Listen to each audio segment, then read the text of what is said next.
He's also a brilliant YouTuber and puts out a lot of helpful content. So here are some of the reasons why you can choose cybersecurity: high demand, job security, competitive salary, work variety, and fulfilling work. The national average salary for information security analysts is of $113,000. Overview of the course: theory introduction, security refresher, security frameworks, security regulations and standards, security operations signals. Then you have these great labs with Azure, logging and monitoring, Microsoft Signal, secure cloud configuration content. So if you're interested in that course, click the link in my bio and use my code to get 10% off your course. Yo, what's good, everybody? Listen, we worked out the kinks. We starting on, I think we started a little late, but we good. We got everybody in the background, but first show of 2025, and we plan to go live hopefully about once a week. We're gonna try once a week. I really would like to do two. Good way to connect with y'all. But let's bring up our panelists today. We got Miss Cyber Shorty. Actually, let me do this. Bring everybody up just like this. Let me unmute everybody. Hey, what's up, everybody? Hey. All right, cool, man. So I guess we actually can start off, and we can actually just go off the cuff with this one. But TikTok. Lee is the only person I know that doesn't use TikTok. If y'all don't know who Lee is, he's right there at the bottom. Yeah. Look at her. Okay, she's fashionably late. As somebody who is in UX is, let's add Justice to the stage. That is not a good introduction, but hello, everybody. That's great. You really said hop on when you want to, and I have to eat my dinner. Yeah, that's what I'm saying. But you came like right after we just popped up, so I was like, perfect. Oh, really? Okay, cool. So I'm like, dang.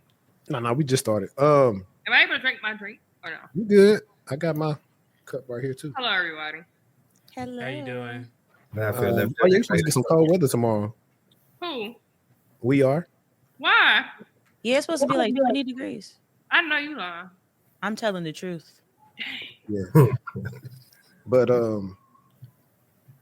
TikTok, it's supposed to be banned on Sunday. I was just talking about that literally 20 minutes ago with my friends. I'm like, are they gonna do it or not? They not. Or I'm supposed to hear about Red Note and all this Mandarin. I'm not going on no Red Note. I'm not going on there either. Y'all finna get all my info. What is the other one people was talking about? It's some about lemon something. Lemonade? Yeah. That's still TikTok though, right? I don't know. I just know It's ByteDance. It owns it. Oh yeah. I mean, it's like TikTok is just a little tiny bit different. Yeah, actually already talking about that. Let me actually go to this status real quick because Xavier actually was talking about this, and I could just share it.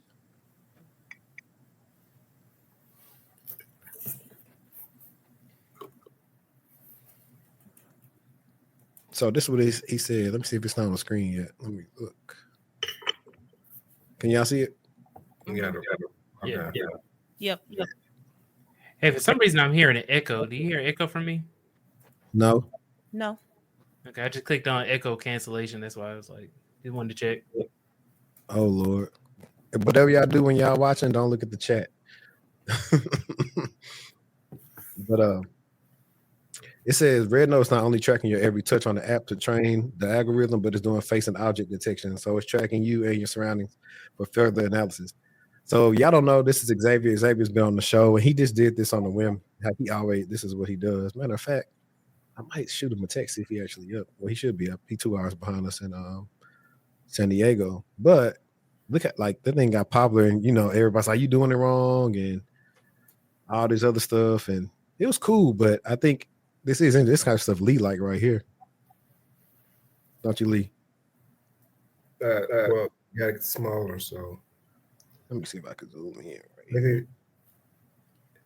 Great. Look like he analyzing what the app is doing in the background. Mm-hmm. Yeah, and he had posted, what was he posted the other day? Right after he posted that, it showed it going to I think to Asia. And funny enough, while we even talking about this, who was that? Temu and somebody else was suing China for collecting their data in the way that they wanted to. I just didn't add it to the thing because I felt like we already know what it is with China. And I mean, everybody else got that data, but the big issue is people say, it's with China, but we also know they're selling that data here. But I guess, what's the saying about you rather trust the devil you know than the devil you don't know. Yeah. I think. But on a serious tip though, when it comes to TikTok, I do feel for I don't think it's gonna actually go through because Trump wants to like pretty much extend the ban, I think like 3 months. So he can technically probably be the hero saying I saved TikTok or something like that. You know how he is. But it's a lot of creators are like, I know it's like one dude I follow, his name's I Game You Watch. I think he like quit his job and like he a professional streamer where he play video games and stuff. And TikTok helped him do that. And so like a lot of people built a living around that, even though that's not what you should do because you don't own the apps. You should try to own like your customers' information, your subscribers with like a mailing list or something else you can spin off so you can have access to them in the event that this happens. But a lot of people, it's their first time crack at it and they're getting easy money. So hopefully for them, they can pivot. But I will say a lot of the easy stuff that y'all was able to do on TikTok do not fly on YouTube. That same type of content don't really hit like that. You're going to have to put a lot more thought into your content. So that's just food for thought. That's why my content rarely hit on TikTok. Or Instagram either. It don't hit like that on Instagram. Well, I get better views on Reels than I do on TikTok most of the time. Oh, you know what? With Reels, they just said that they're going to have like you can see your friends, all the things that they like. I seen that. It's like everything's going to be public. So you can actually follow. I seen that too. Yeah. What one of your friends is liking. But they used to do that in the old Instagram, right? I was just going to say it did. Yeah. It definitely did. Yep. That and they used to do that on X. X was notorious for that. Yeah. Well, X or like Twitter. Twitter.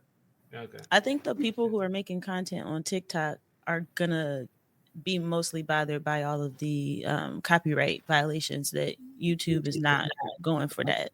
Yeah, you all can't the play any music. Yeah. You know what? I mean, you got to know how to do it. So, like, you're only supposed to have copyrights, like, but I think 60 seconds, you got to stop it and do something to the video. You got to make sure you're on point with it. Or you can work something out with whoever is the people submitting the claims, and maybe they let you rock. But for the most part, yeah, I didn't have people upload like my whole videos before on YouTube. Yeah, like, but you can't work it out with Universal Music Group. You can't work it out with them. That's actually pretty funny. I think all this stuff is pretty funny, if we're being honest. But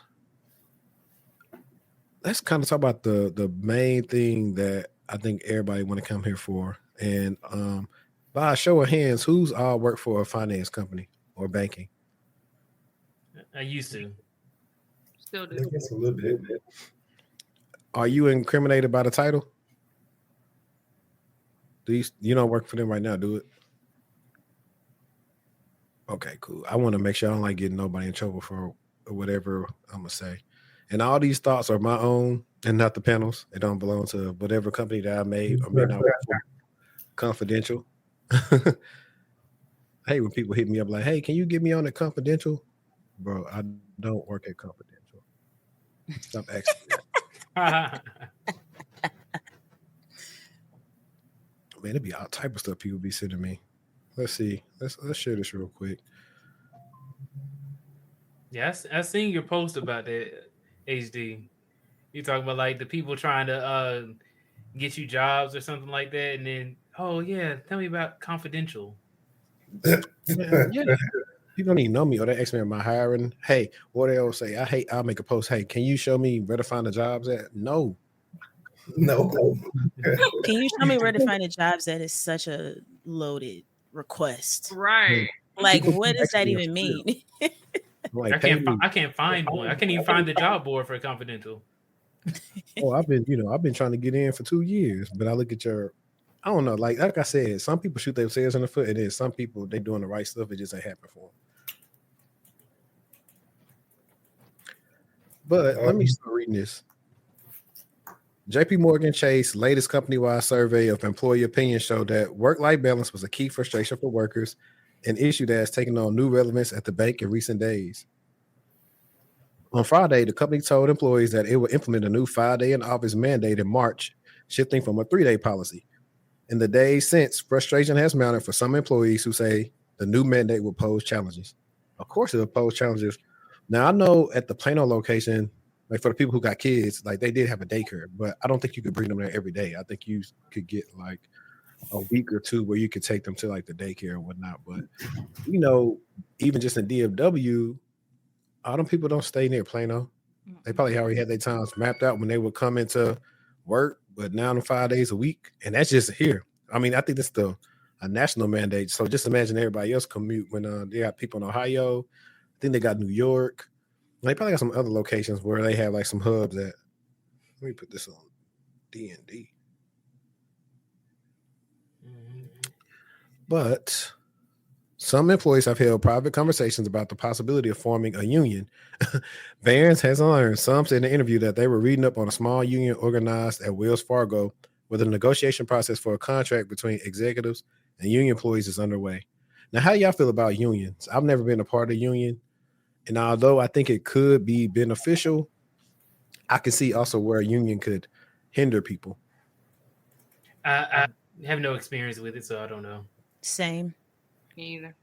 Like I know most of the auto industry, it works for them. Blue collar, they stick together and they get their raises. But one of the allures of working in the tech industry is sometimes based on whatever skill set you have, you can write your own ticket. But the time you start talking about unions, they can start capping what you make and all these other things. So it's always a catch-22. Like, I mean, you might say at least you can't just be fired just because they want to fire you. But then, hey, with the way that they've been raising prices out here, you won't have a high enough salary to go stay nowhere. Yeah, I remember for Delta, they were having some issues with the union where the pilots were asking for more money, and it isn't called a strike, but it's called like something along that lines, where they're just like making their demands. So I got to see like the exact verbiage for it, because when I talk to the Delta employees about strike, they say, no, that's not exactly it. The people that I know who were a part of unions were very like gung ho, like they got my back. Like I feel good about. I don't understand the context, but they felt supported in being in a union. Yeah, so that's what I can see the benefits of that. But let's see, let's keep on reading. Some staffers have internally passed around a Google form created by an employee, which poses a series of questions about whether colleagues will support an effort to organize a union and how they view the office policy. Worker unions in the financial services sector are rare, and gathering enough support amongst employees may be a long shot. Now, that's facts. When I used to work help desk, I was only getting like 20 an hour, but we did more work than all the other departments at the building, and we stayed busy on calls. So we had to have a clearance to do the role. And I was like, look, if we just tell them, hey, for 20 minutes, we're not answering calls until we get a raise, we can win, because they can't just bring everybody in here to do the job. Ain't nobody want to rock with me. Like, hey, this is good enough for me. I was like, all right, that's why some of y'all still there. Hospitals and ports have strong unions. Yeah, but I wonder if the tech workers are like that. Yeah, I worked at JP Morgan Chase, also a trading floor support. I hated that. A spokesperson for JP Morgan declined to comment for this article. Employees began expressing open frustration on Friday. The company shut down some employees' ability to comment on an internal firm-wide forum where an announcement about the new policy was posted. Employees had written more than 300 comments where their full names are attached in response to the memo, many negative. One employer later described the pushback as a brewing civil war. I've always taken pride in how a firm leads the way in its benefits and culture, yet I struggle to see how this move will strengthen our organization or positively impact our people, one employee said in a public post on LinkedIn. While I have little confidence that me raising concerns will reverse the decision, as a senior leader with a decade of service to the firm, I feel responsible to voice my perspective and stand with others who share these views. Let's see what Jamie Dion say. We recognize that switching from hybrid to 5 days a week in the office may be disruptive and require adjustments for some colleagues, the memo from JP Morgan said. Once your location is ready, if you need a bit more time to accommodate the new schedule, you should discuss your needs with your manager and get their approval. The memo was sent by the operating committee, which includes JP Morgan CEO Jamie Dimon and other top executives. The pushback is a rare instance of vocal employee criticism of the bank. Dimon has served as JP Morgan CEO for nearly 20 years, amongst the longest tenured bank chiefs, and has become the most high-profile and vocal executive on Wall Street. He is seen among many employees and even among competitors as the voice of the banking industry. Other large companies such as Amazon, Goldman Sachs, and AT&T have implemented similar return to office policies. It's a return to pre-COVID norms, even as many companies thrive financially during the pandemic through a combination of remote and hybrid work. Let's see, because this is a long article. I ain't trying to bore y'all. Yeah, stop sharing it. So normally too, what I believe companies do when they're trying to force people to come into the office, they really want to force some people to quit. Yeah. They know everybody not gonna come in, because that's what happened with Amazon. Like they pretty much had people come in and they was like, nah, we ain't coming in 5 days a week. It's Now, definitely soft layoff. Now go ahead. I was saying it's called soft layoff. Yep. Now, when I was at JP, they didn't say how long you had to stay in the office. So I would come in the morning and then leave about 12 and 1 because traffic used to be real bad on 380. I would say I'm going on my lunch. I would pretty much just go back home. Now They probably gonna be checking back swipes. That's what I'm saying. That's usually that's usually what happens when they have to go back to office. They'll be like, you need to return by this date, and they'll see the population hasn't increased, and then they'll start saying, okay, we're gonna be checking badge swipes. Yeah. Now I believe now Chase actually monitors the user's activity while they're at work. From what I recall from research. Yeah, they're strict. They're real strict over there. Yeah, it's about control. They did the same thing with Amazon and Google. So they were just trying to see, like, are they swiping their badge, getting coffee, and then leaving to go back home? Because they really want them to come into the office so that way they can get on the phone with everybody in another office across, in another state or another country. So you're just kind of going into the office to do something that you can do from home. The funny thing is, like, you really rarely get anything done at the office. That's why I don't get it. You spend so much time, if there's a good culture, you spend so much time talking. Yeah. Agreed. But one thing I will say, you go see somebody you haven't seen in 2 weeks, a month, or however long it's been. Now y'all at lunch for 2 hours. Like, then you got to go home and still work, finish the work you was supposed to do that day. Yeah, in-office jobs to me is not good for people with ADHD. Like me, I can't do it. I'm not productive at all in the office. I feel the same way. If I have important stuff to do, I'm going to be at home. Yep. I was talking to one of my old managers. It's like probably a year or two ago. He told me that, I hired you on to do your work, and that's just the bare minimum. But it's like something else that you need to do to be able to stand out. So, like, you can do your work and then go home and then, nothing happens. But then when you go up and you interact with like the senior level leadership, you interact with other teams, cross-functional teams, and then you show and try to gain influence. Like, I like to do public speaking, so I go up on the stage and stuff like that. And that's how I've been able to stand out more in my own job. And I'm going into the office right now. I'm hybrid, but I enjoy it because, like, the people who I interact with on a daily basis, even though none of them are on my team, but I interact with like the senior level leadership and just kind of talk to them, and then they give me free food and stuff like that. And I'm like, okay, cool. I come into the office for like a few hours, then go home. Or if you guys are having a party with drinks later on after work, sounds good to me. Got a point. Yeah. No, I definitely agree. I know, like, I think I made a tweet about this, but I was saying for the people who early on in their career, if they do want to promote and go up like that, because matter of fact, remember when we talked about Dale and the return to office, and it was like, hey, you're only going to get promoted if you come into the office. So I'm like, hey, if you're early in your career, no kids and stuff, by all means, go in. Because that's the thing. Everybody don't want to move up the ladder. They just want to make it and go home. And I ain't mad at it because it's too much shit in the job and you got to do to do all that. I know.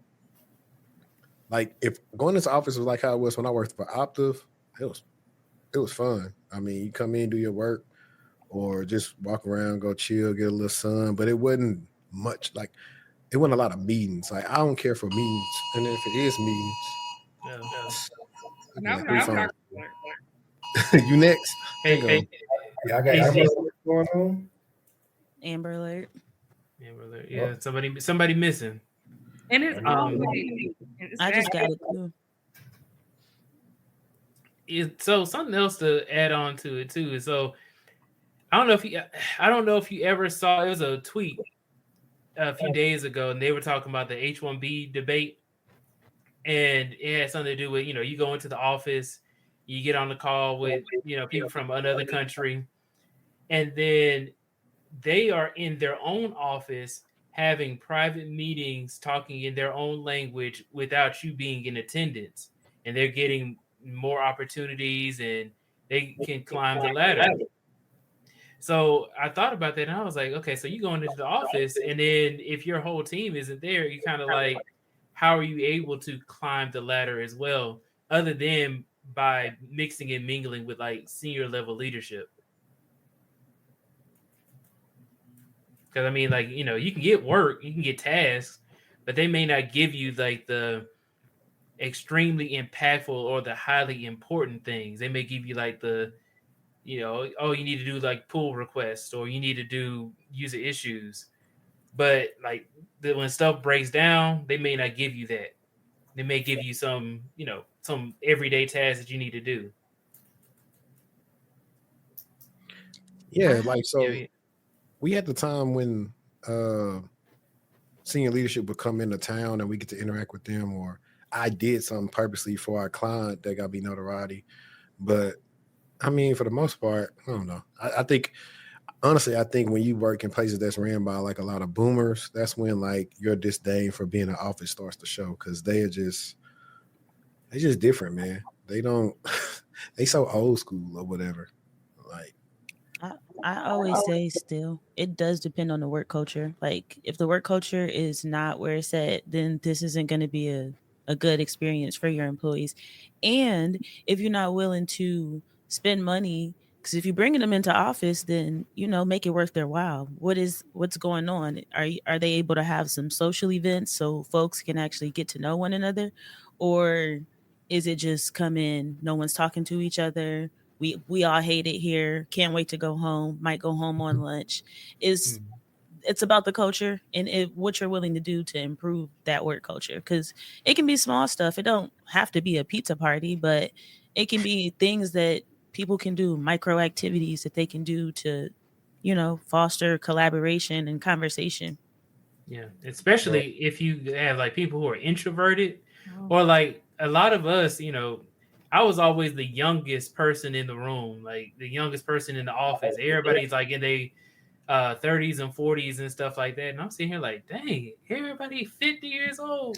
I'm just the only one in here, and I have nothing in common with them, and they don't talk to me. So I'm just kind of sitting there by myself, and nobody on my team is there. So I can completely understand that, especially, if you have an introverted personality. yeah, I know. I used to be the young person too. Oh, go ahead, Lee. No, the big thing, for one place I've seen before, a lot of companies got this mindset of you should be happy just to be here, right? So we paying you, you got a job, you could be. I had a manager before that said it could be worse. You could be working and not, or you could be making, less than minimum wage somewhere, and that's the justification for the lack of culture, so to say.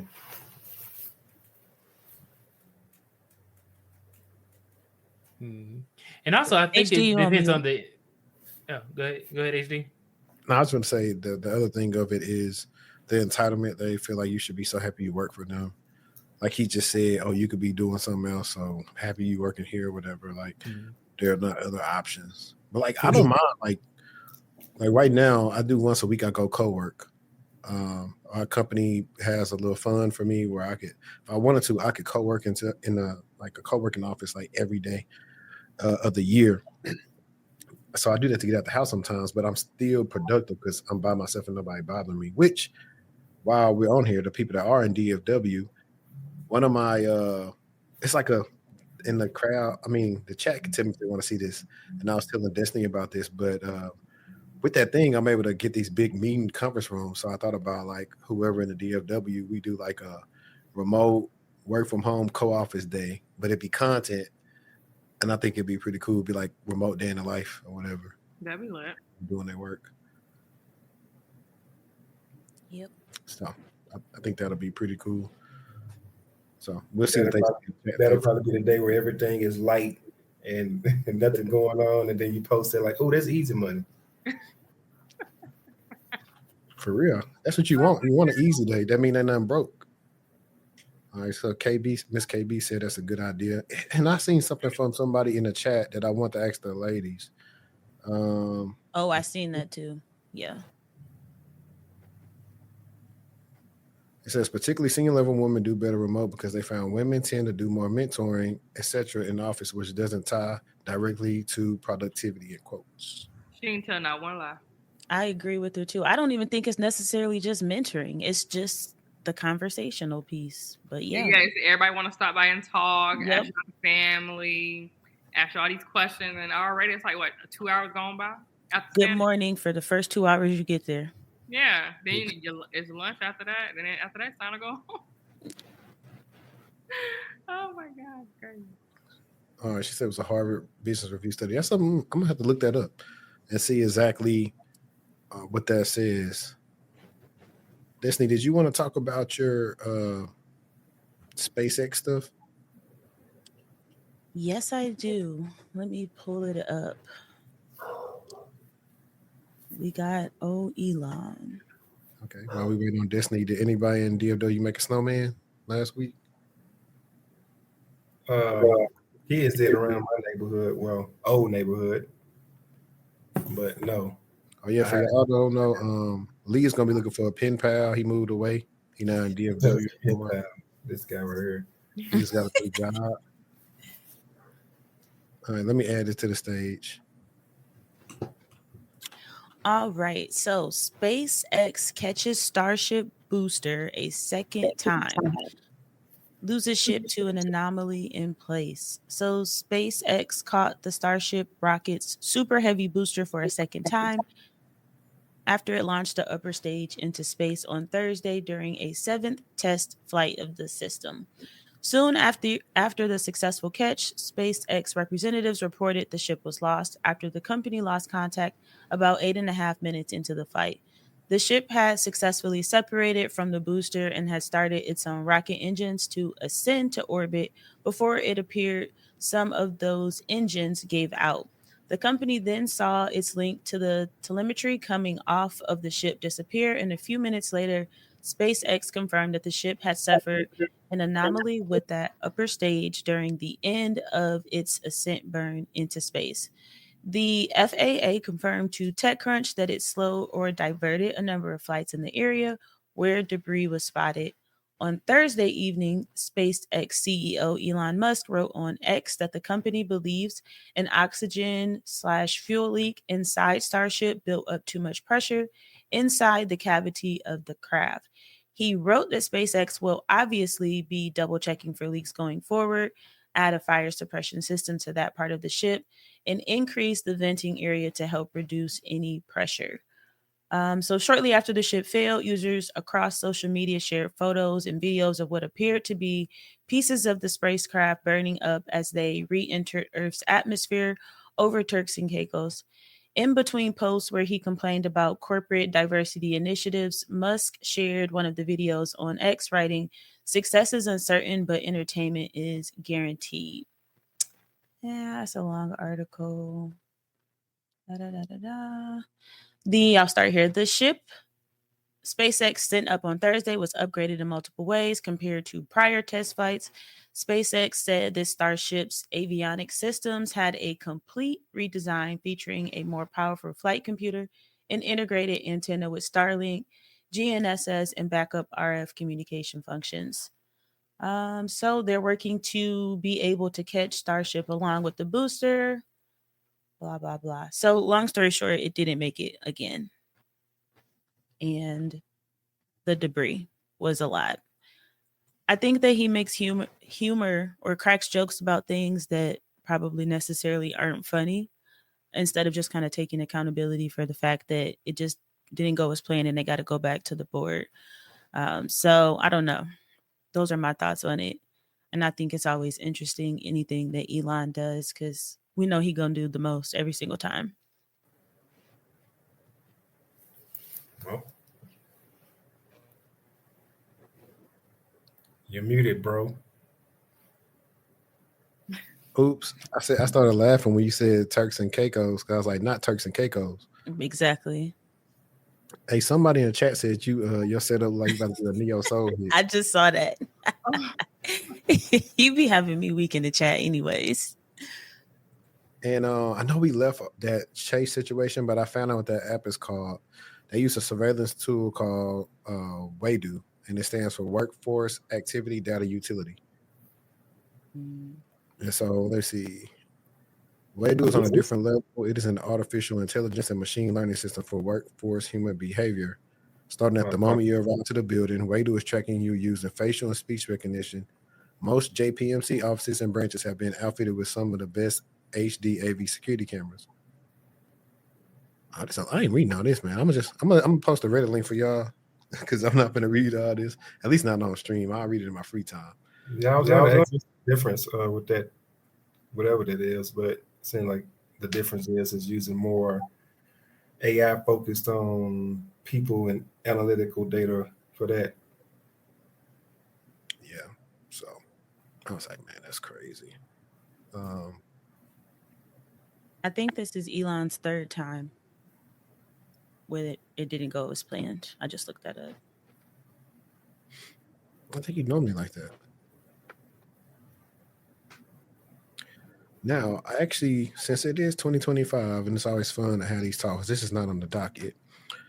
We're going to use this opportunity slightly for people who may be struggling to get into tech or, Damien, do you want to come on? Type 1 for yes, 2 for no. If you ain't busy, you can come on because he works at a bank too. So yeah, he not lying about that Chase though. Chase got a high turnover. Oh yeah, for sure. I was only there for 6 months. Jeez, crazy. I wasn't at Goldman Sachs long either. And Goldman Sachs I heard they work you to the bone. They do. They're very lean, and they've been in office for 5 days a week too. You know what, HD? Did you see the significant pay jump after moving from company to company? Mm-hmm. You don't have to say the number or anything. I'm just saying, I'm honest. I always tell people, so when I'm having consultations, I'm always saying, all right, look, if you can't get on internally, go to the competitor. They'll take you. They sure will. That is so true. And they'll give you, a lot of times they can give you a sign on or something. I did GS. I did a lot of contractor working back in the day. It's terrible. Yeah, man. Like, they're one of the people, like, I might share it in the chat because it's not a public video anymore. But I really had a "Hey, I quit Goldman Sachs" video, and that thing went like it's epic. Like I spoke so much truth that the people, hey Tech G, if you wanna come on, let me know. I'll shoot you the link. I really just put the link in the chat if anybody want to come on. Just give me a few. But what did I do? Oh, I just told the truth, and people at the office got mad to where now like people that work there in the office, they can't come on the show. Like they kind of like blackball from like coming on the show. But I was like, if they mad, I mean, I said something that's true. Let's put this right here. But I want to talk about Gen Z and their ghost interviews. Yeah. I got another thing too I didn't put on there. It's a screenshot from Threads. Did you can you share it? If not, I can what you call it? Did y'all see the new generation that's coming up? Generation Beta. Oh yeah, I've seen that. Beta. It's the worst name they could have came up with. I think my son and them in that. What? That's what 2020. What Ford or what? I think it's the newest one. Yeah, 2024. Gen. But see, It's that gonna be Alpha, Beta, Charlie, Delta. Is it really Charlie? I'm saying that's gonna be the naming convention. I'm pretty sure. I was about to say, that'd be crazy if they really call it Charlie and Delta. I think Lee and Justice Gen Z. I know we are Gen Z. I'm not Gen Z for the bro. Can we please put this aside? I'm millennial. 95 is not 94. 95 is not We're millennials. exactly. It's This definitely guy- millennial. Man, I don't know where this 1994 guy is the get this cutoff info date. from, man. Please, you need to 1994 is the cutoff date. get out of HD's world and come to the real world, bro. I appreciate that, Romy Rome, man. Romy Rome dropped the super chat. Appreciate that. Bearded Ruckus says, do you think ever since the 2020 situation, many people feel somewhat entitled to work from home now? Yeah. Yes and no. Absolutely. 100%. Me. Yes, no, because they found out they can do their job from home. Like, it's different if your job, you physically, like, you can't be a policeman from home. You got to be in your car. You got to get on your Zoom. Like, manufacturing. Now, eventually, when they got the robots there, you know, Elon and them already building the robots. That's different. You might be remote controlling the robot. But it's like yes or no. Like, I think certain people who put enough sweat equity in their field to deserve to work from home. I especially feel like that benefit should be extended to people who have a family. Like, if you single, I'll be like, yeah, I feel you. Unless, like, you know, you got a parent or something done, like, just come in every so often. I ain't gonna trip. But when you got a family, and especially now, you can't even stay right by the office. You got to stay 30 to 45 minutes away from the office, and that ain't including getting your kids ready and dropping them off at daycare and all this other stuff. Why not let them just work from home so they can be more productive, be right there at the computer when it's time to start for work? Or they telling you, hey, I'm gonna be 15 minutes late. It was a wreck. We know it in Dallas, it's always a wreck. I think it takes the flexibility out of your lifestyle for sure, especially when you have kids. 100%. Because things happen, kids get sick, things come up, and the flexibility is what enables you to be the best parent you can be while still working. So if you got to be in office from 9 to 5, how does that work? How do you? What if you're a single parent? Everybody don't have support or help. So how does that work out for you? Sometimes daycares or schools or before school, after school programs, you have to consider that. If you got to commute, you just got to consider that. I just think that it makes things very inflexible for parents and families. No, for sure. And not even think about that, but it's one of these now where they'll tie you to the job. Because what happened is, and the pro and the con about the pandemic was like people started talking too much. Like, I got so many tweets on Twitter that say bring back gatekeeping. Because you already know a lot of this was dealt to people say, oh, they got 2 and 3 jobs, huh? We finna stop that. Come back to office. Agreed. I feel like with that whole situation with the gatekeeping thing, this is a real. Why did it leave? Unmute yourself. Oh, wait, can you hear me? Yeah, I did it. My finger slipped. Go ahead. You muted me? I was trying to make you solo. Oh, okay. Well, as I was saying, when it comes to the whole soft layoff and the in-office situation, a lot is really stemmed from people getting on TikTok and YouTube talking about how they make lunch and do nothing all day and got all this free time. Because when I talk to my friends who are recruiters, they're like, honestly, a lot is really just come from them checking people's social medias and see they're not doing absolutely nothing and they're being bottlenecks. So it's like, you got to get rid of people who's not putting in no effort. And that would really drove like most of the, coming back from the office, hybrid just a little bit, and then now making it fully remote. I mean, not fully remote, but fully in office. So that's my little point. Got it. I got your screenshot, so I'm gonna upload it in a bit.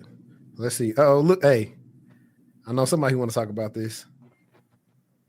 I work at Lockheed Martin, and they just brought in a new manager that does not allow any work from home. That new manager snitches on my team all the time just because my manager lets us work from home.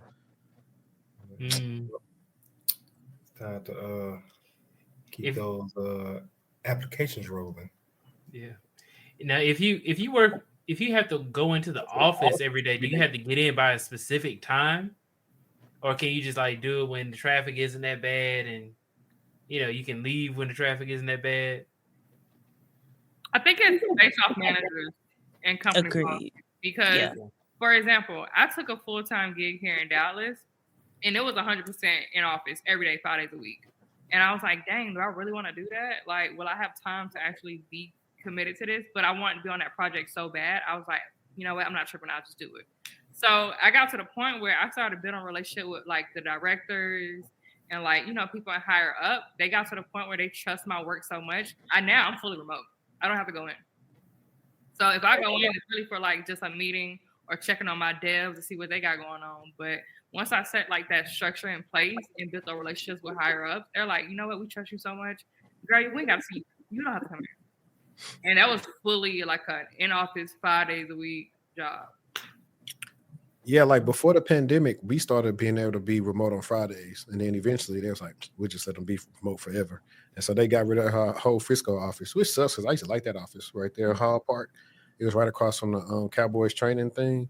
So it was perfect. Mm-hmm. It was funny. I heard a story from when I used to work at Home Depot in the corporate office in Marietta, Georgia. And they were like completely work from home for 3 years. And then they finally went back into the office and they looked at the coffee machine and there was still coffee in there. They said it was like a biohazard. Nobody cleaned it out, nothing. So old coffee in there for like over 3 years. They completely got rid of the office. So they only have, I think they have the Pennant Park office still, and I think they have the SSC, the headquarters. Wow. Imagine the stench. But yeah, the office is no longer there. That's insane. Let me share that link real quick. Not the link, but the screen. Where we at? Here we go. Welcome to Career Catfishing, Gen Z's new defiance against endless rounds of interviews and hiring managers who ghost. I'm gonna tell you one thing for sure, and two things for sure about Gen Z. How do you get this? Is it just me or with the YouTube thing just right there? It's the comment. Oh, it's still right there. The comment. Yeah, you just highlight the comment again. Okay, I could just hide it. Gen Z gonna step. That's one thing they're gonna do for sure. they're gonna step. Bro, look at this. I thought I was a subscriber. Let me see something real quick. Let me stop sharing and see if I'm a subscriber. But while we wait on that, let me upload this new thing and she can talk about it. That is Fortune. I'm gonna send you something HD if you're using Google Chrome. Okay. Shoot, just send it my way. Let me email it to you. They wanted somebody to pay for a subscription on some basic article. It don't even be that serious. New York Times love that. They gonna get that dollar. Okay, so I saw this on Thread. Let me actually open it and then just zoom in so people can see it better because they can't see that. Let me do that.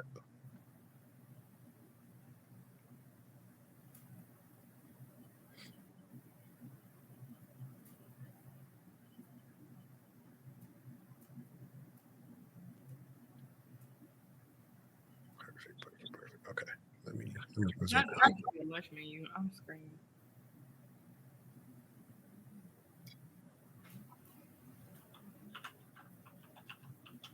There we go.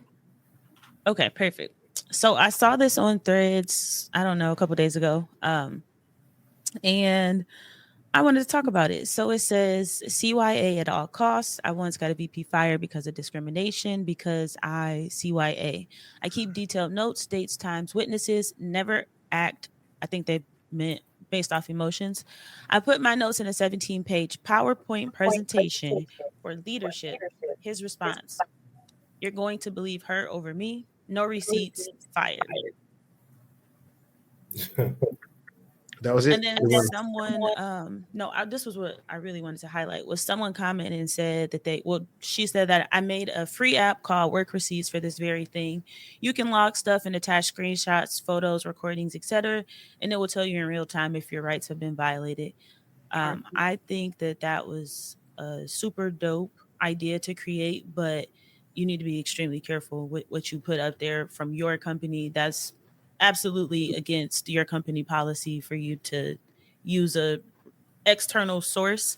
So if you're going to keep a paper trail, I would definitely recommend keeping it on your work device, or if you have like a personal device with work stuff on there, create a folder or something. But you could face some consequences like like termination for using a tool like that, especially recordings. Like, so just be careful, folks. That was what I wanted to talk about there. Yep, I'm not finna subscribe to them. Let me start doing this. Actually, read this other thing that I'm gonna share. Then I always send this type of stuff to Mr. Lee Clayton, the host of the Clay Talk Show. This guy, man, I'm trying to tell y'all.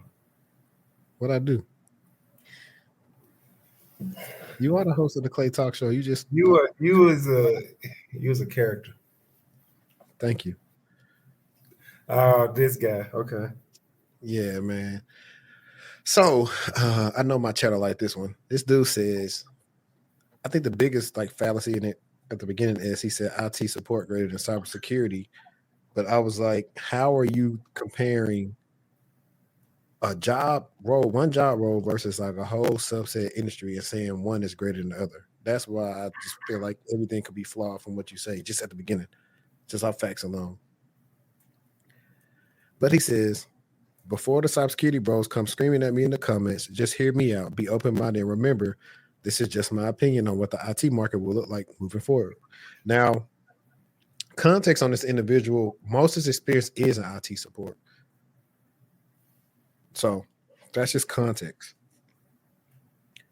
Let's talk about why IT support is greater than cybersecurity and why it's time to rethink how we approach IT careers. IT support builds foundational expertise. Before you can secure a system, you need to know how it works. IT support gives you hands-on experience in troubleshooting systems and networks, managing user and access permissions, spotting inefficiencies and vulnerabilities in real time. Every day in IT support sharpens your technical intuition, a skill set cybersecurity professionals could use more of. Which this part could be true, but the thing is this is a wide generalization. All help desk people that I've consulted with are not doing identity and access management. Some of them not even troubleshooting. Some of them just got KBs and they just send it over. So that's where I think where this can be a little wonky. IT support professionals see the bigger picture, no little baby. While cybersecurity is specialized, IT support gives you a holistic view of business operations. You're the first to hear about user pain points. You identify inefficiencies that impact productivity. You play a key role in aligning tech with business goals. I'd highly disagree with this one. I really disagree with this. Anybody else feel the same way? Aligning tech. I mean, if the business goes to keep the end users up and running, but that's not usually the business end goal. And then I disagree with this too. This makes IT support professionals uniquely positioned to drive strategic decisions beyond just securing the network. It's like, it sounds like you trying to make a point, but then it's a little shade, as in like when the Chris Brown's like, how you gonna hate from outside the club? You can't even get in. Like, it always seemed like that. Like, from the tone I get from his stuff. And I've offered him the extension of coming on here one day. So hopefully he replies and he can either come on or whatever. You know, I don't like to do people like this. They can't defend themselves. Go ahead. Yeah, I'm trying to understand what you mean by that. So, like, he's saying, what do you mean? Like, kind of being? Are you saying he's being shady? Like, yeah, in a subtle way. When you say beyond, like, all you do is secure the network. So beyond just securing the network, as in all cybersecurity people do this, but IT support people, we drive strategic decisions. Oh, so like comparing IT support to cybersecurity people. Okay. Yeah, because the premise of this whole long post is IT support greater than cybersecurity. I think they all have their own importance. I mean, because cybersecurity is like a paradigm. There's so many different things in cybersecurity and so many different things in IT support. Everybody making millions of dollars for these companies. Everybody is important. It's just fueling the narrative that it's always IT versus security instead of us working together to make sure that we're both able to help the company stay secure and achieve their goals. I feel as though this is like an advertisement for, you always see the cybersecurity advertisement. This is one of those IT support advertisements to draw people into, looking into those roles. But HD already covered it. A lot of businesses go off the job title that you have, and that determines of what your pay band and salary will be. And if people say, hey, their goal is to be, not just living in life, but actually comfortable, it's not a whole lot of people that's comfortable with the support title making comfortable money, right? So that's why a lot of people look at the other route, the other side or whatever. So yeah, I will say there are a lot of differences between the two, such as like how you actually go about getting the job can be completely different. Like I know cybersecurity is like really heavily focused on certifications, but then somebody else getting kidnapped. It's not funny. That's not funny at all. I'm just saying. It's not funny. That's not funny at all. Hopefully they get saved. It's not funny. But so cybersecurity is heavily focused on certifications, but then like if you are like a coder or a developer, you may not benefit from getting a whole bunch of certifications. You may benefit from learning just the skills and getting more experience, or going through a boot camp, getting a degree. Those could be some ways of getting in. So both of them have their pros and cons. Both of them will still make you good money, and both of them are still important to a business. I just don't like the wedge that it's driving, because I talk to customers a lot, and even in their own environments, it's IT versus security instead of everybody working together. And it's things like this that further drive that wedge. So I got this comment highlighted because he said, I've done IT support. You're not driving business decisions. 9 times out of 10, you're resetting passwords. And that's big facts. Easy Does It says, I was catching his post and started doubting my ability to get a cyber job as entry level, but I unfollowed and have an entry level cyber job.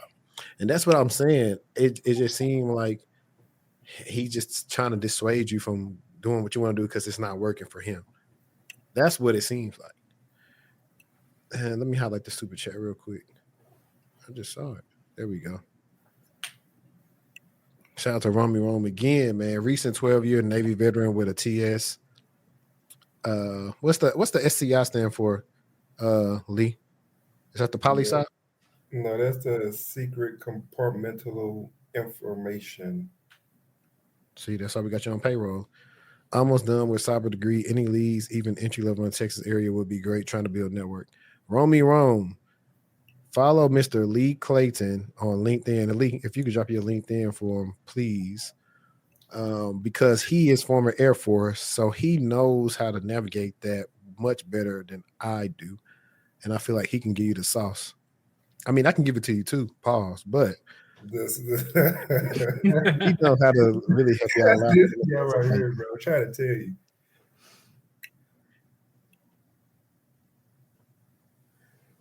Hey, hold on. I'm going to come back to your comment, Gabe, because that's a mic drop. But let's go right back here real quick. Cybersecurity can sometimes feel like a narrow focus, which this, like I said, all the stuff can feel like, what does he mean? This one field can feel like a narrow focus when it encompasses everything. So how could it be narrow? IT support, on the other hand, is a gateway to multiple high-value roles, including cloud architecture, DevOps engineering, system administration, AI, and automation implementation. When you master IT support, you're opening doors to diverse, high-paying opportunities. In 2025 and beyond, businesses need IT professionals who can do more than just prevent breaches. See what I'm saying? They need problem solvers, strategists, and innovators. IT support is no longer a stepping stone. It's the ultimate foundation for leadership in tech. I'm telling you, the whole post is hate. Yeah, I can agree with you on that one. Just hearing that, because so I'm a data engineer, but also I work on a DevOps team, and all we talk about is security, like how we work with the security teams. Like we can't even really do our work unless we have the specific security steps in place and the frameworks in place for us to be able to make sure that we're doing it in a secure way. I mean, like exactly. Our senior leadership, all we talk about is like security and making sure that we're mitigating risks. So, everybody I think is a problem solver. I mean, you don't get into this industry without being able to solve problems and having that curiosity behind you. Exactly. Gabe said something so important that I want to highlight. He said, cybersecurity versus IT support salaries tell you how the business sees the two areas. Hey, both of them get into the bag. No, they're not. That eight. Hey, we doing better than working in the warehouse, man. I'm gonna tell you that. Hey, this dude is funny. He gotta get a stand-on special. He said y'all about to make Kev Tech pull up. But no, I mean Kev in security now though. He with us. Yeah. Congratulations to him for the new job. Yeah, exactly. But he'll even tell you, like, yes, see, there are outliers in IT support. Like if you work for like a hedge fund or sometimes like a really big tech company or something, you can make a lot of money. But those are outliers. Most of the time, it's seen as a job with a lot of what you call it? What's the word when people come to a job and they leave? Turnover. A lot of turnover. That's what it seemed as. The man said, "Buddy, sound like Jim Jones in that post." That part, I like this. I like Easy Does It. I get why people say cyber can be entry level. It absolutely requires fundamental knowledge and skills, but for some people, companies are willing to invest in their training. She was like, entry level IT support roles literally cannot pay for daycare. Yeah, exactly. I do IT support right now. I do a bit of Azure, in-house application support. I do a bit of monitoring with Trellix.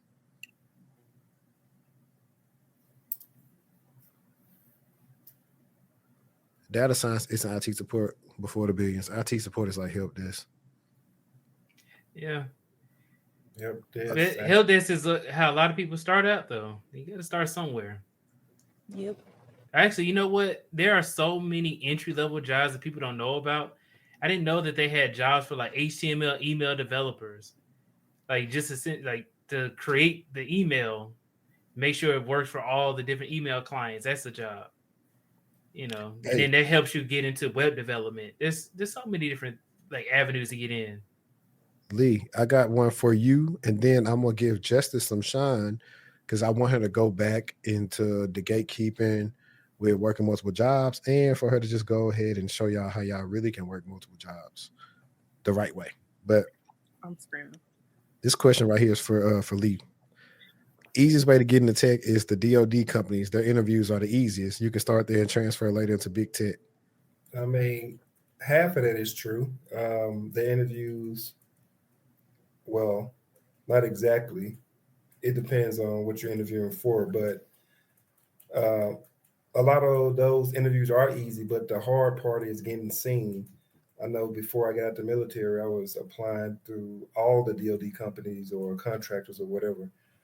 And I think I had maybe like 65 applications. I only had one interview.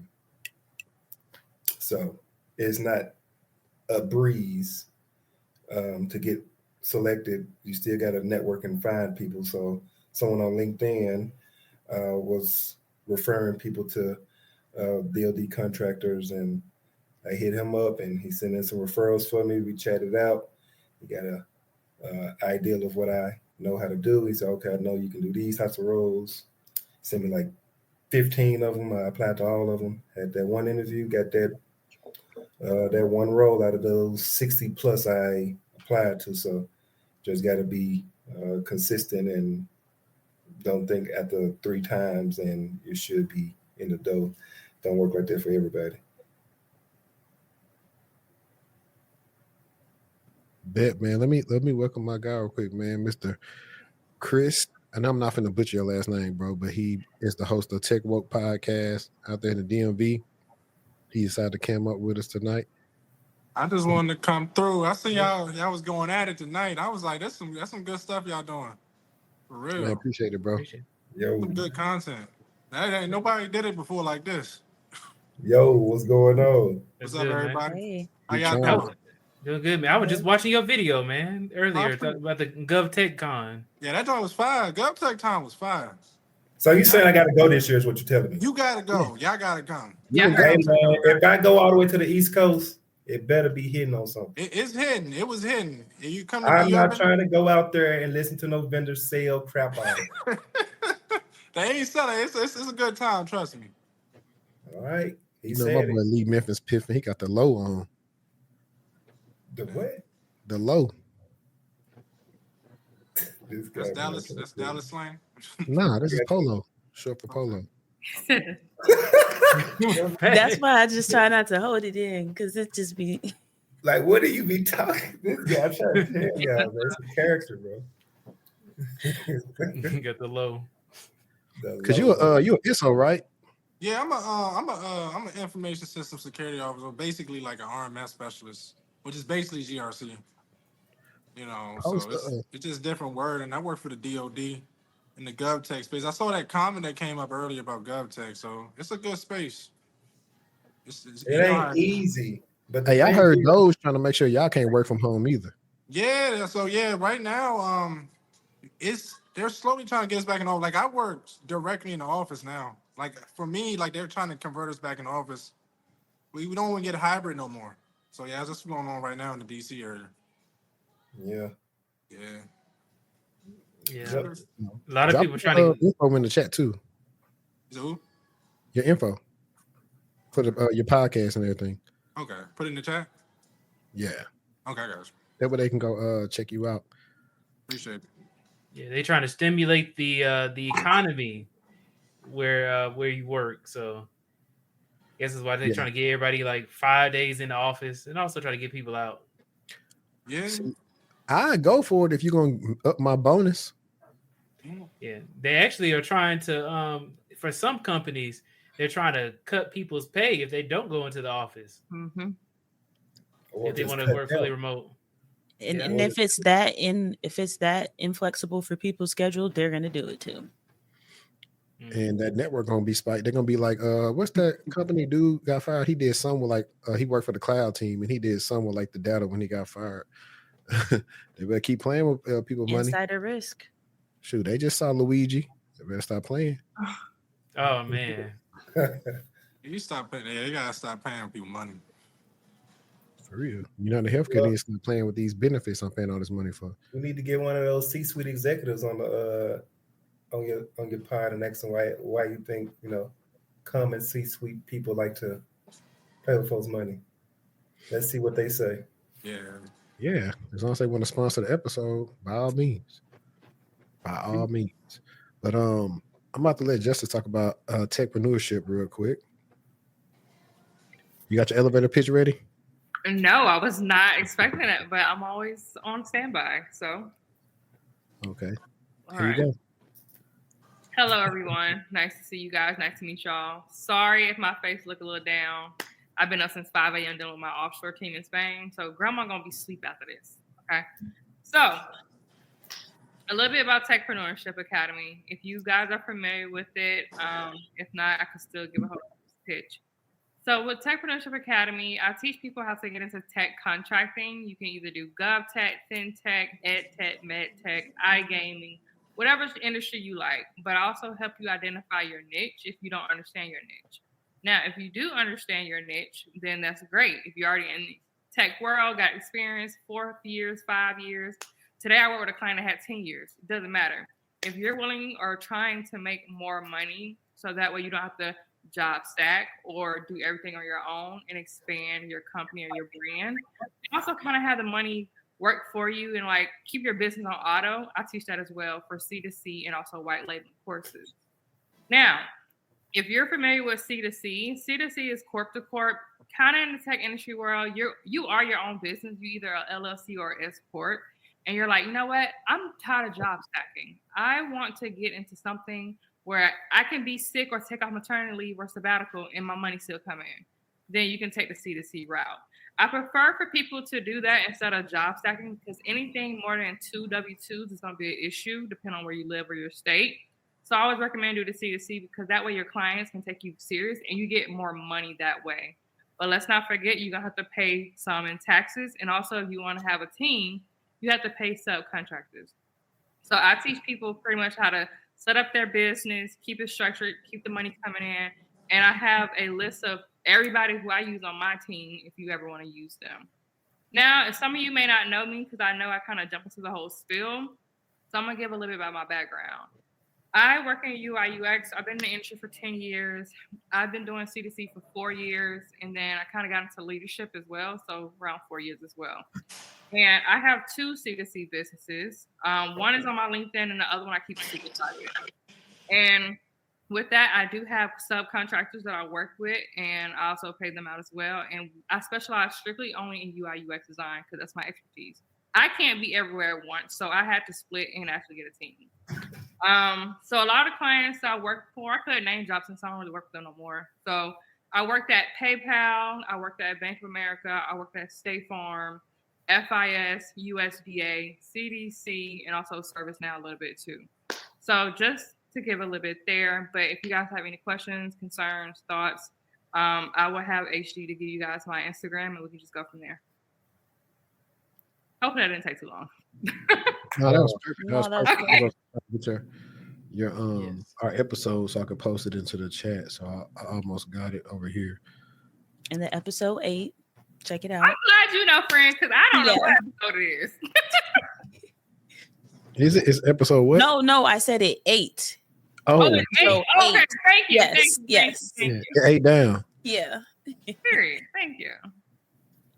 Here we go. I got it. I found it over here.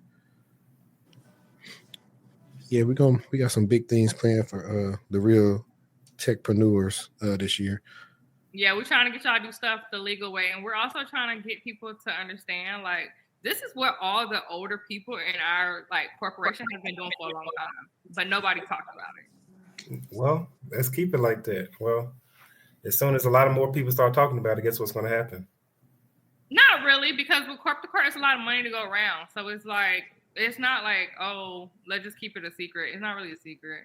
But I mean, the older generation's been doing it and they put me on. So I'm like, I want to share with my community and put them on because not too many people actually know about it. But once you get to know about it, it's not like it's going to stop anything, no flow or anything. So yeah, all you do is put it in an LLC instead of a W-2. That's literally all you're doing. Yeah. Yeah, knowledge is only useful when it's applied. Exactly. That's facts. Yep. Yeah, and I want to mention Kenneth was on the last episode, but Kenneth has started his own staffing agency as well too. So along with Edmonton Cyber Academy, they actually getting people jobs out here. Mm-hmm. We're hiring for folks. So definitely be in touch with him. Let's see what we got. I think it's back to. All right, don't kill me though. I got a job though. Okay. All right. Cool. Be safe over there in the main street Let me know when the next one is. North Texas. Yeah, I'm gonna hit you on that the idea I got. You, Damien, Destiny. I think it's gonna make for a good episode. Yeah, just let me know. All right, bye you guys. All right. Have a good one. Bye. Destiny, did you want to touch on that Biden stuff? I know you got that outline that he just did for cybersecurity that people been talking about. Yes. Let me pull it up. Okay, this article isn't too long. Share.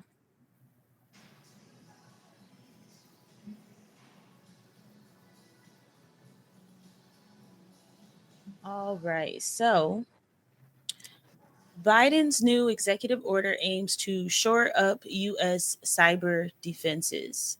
So, President Joe Biden issued an executive order Thursday aimed at strengthening the nation's cybersecurity and making it easier to go after foreign adversaries or hacking groups that try to compromise U.S. internet and telecommunication systems.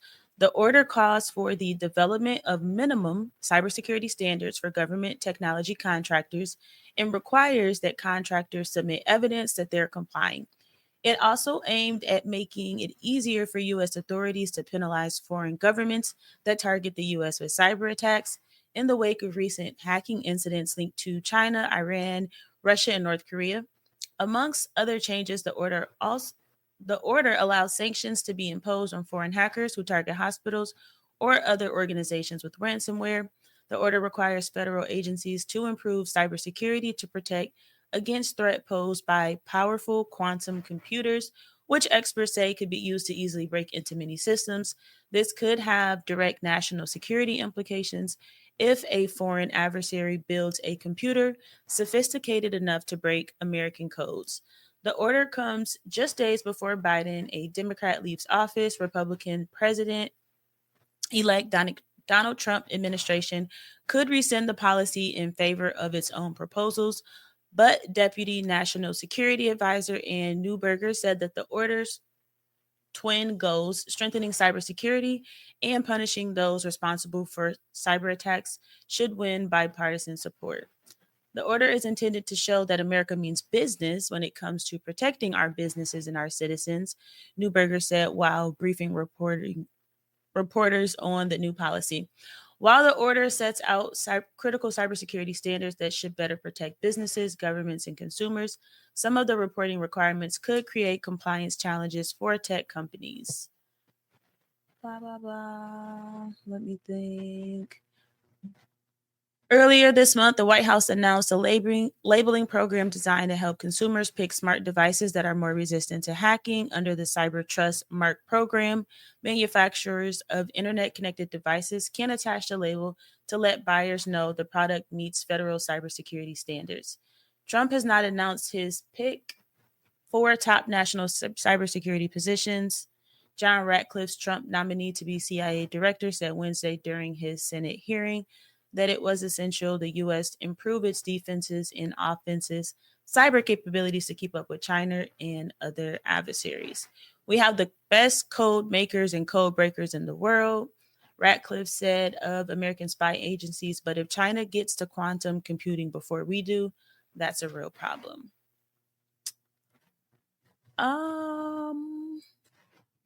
About time, it's only 2025.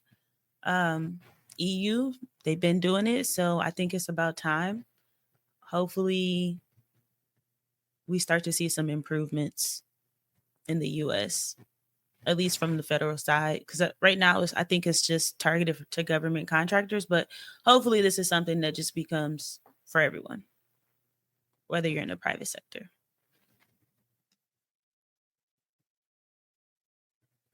What do you guys think? I don't know, I'll let Lee handle it. Oh, what happened to everybody? No, I don't know how to adjust the layout for it, just making her. So I just drop everybody and bring them back up so she can be up there, Dolo. Yeah, well, we'll see what happens with that.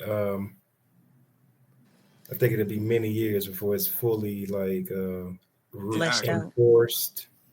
It's going to be a phased approach that's going to take so many years because of, the business objective matters more than its security objective. So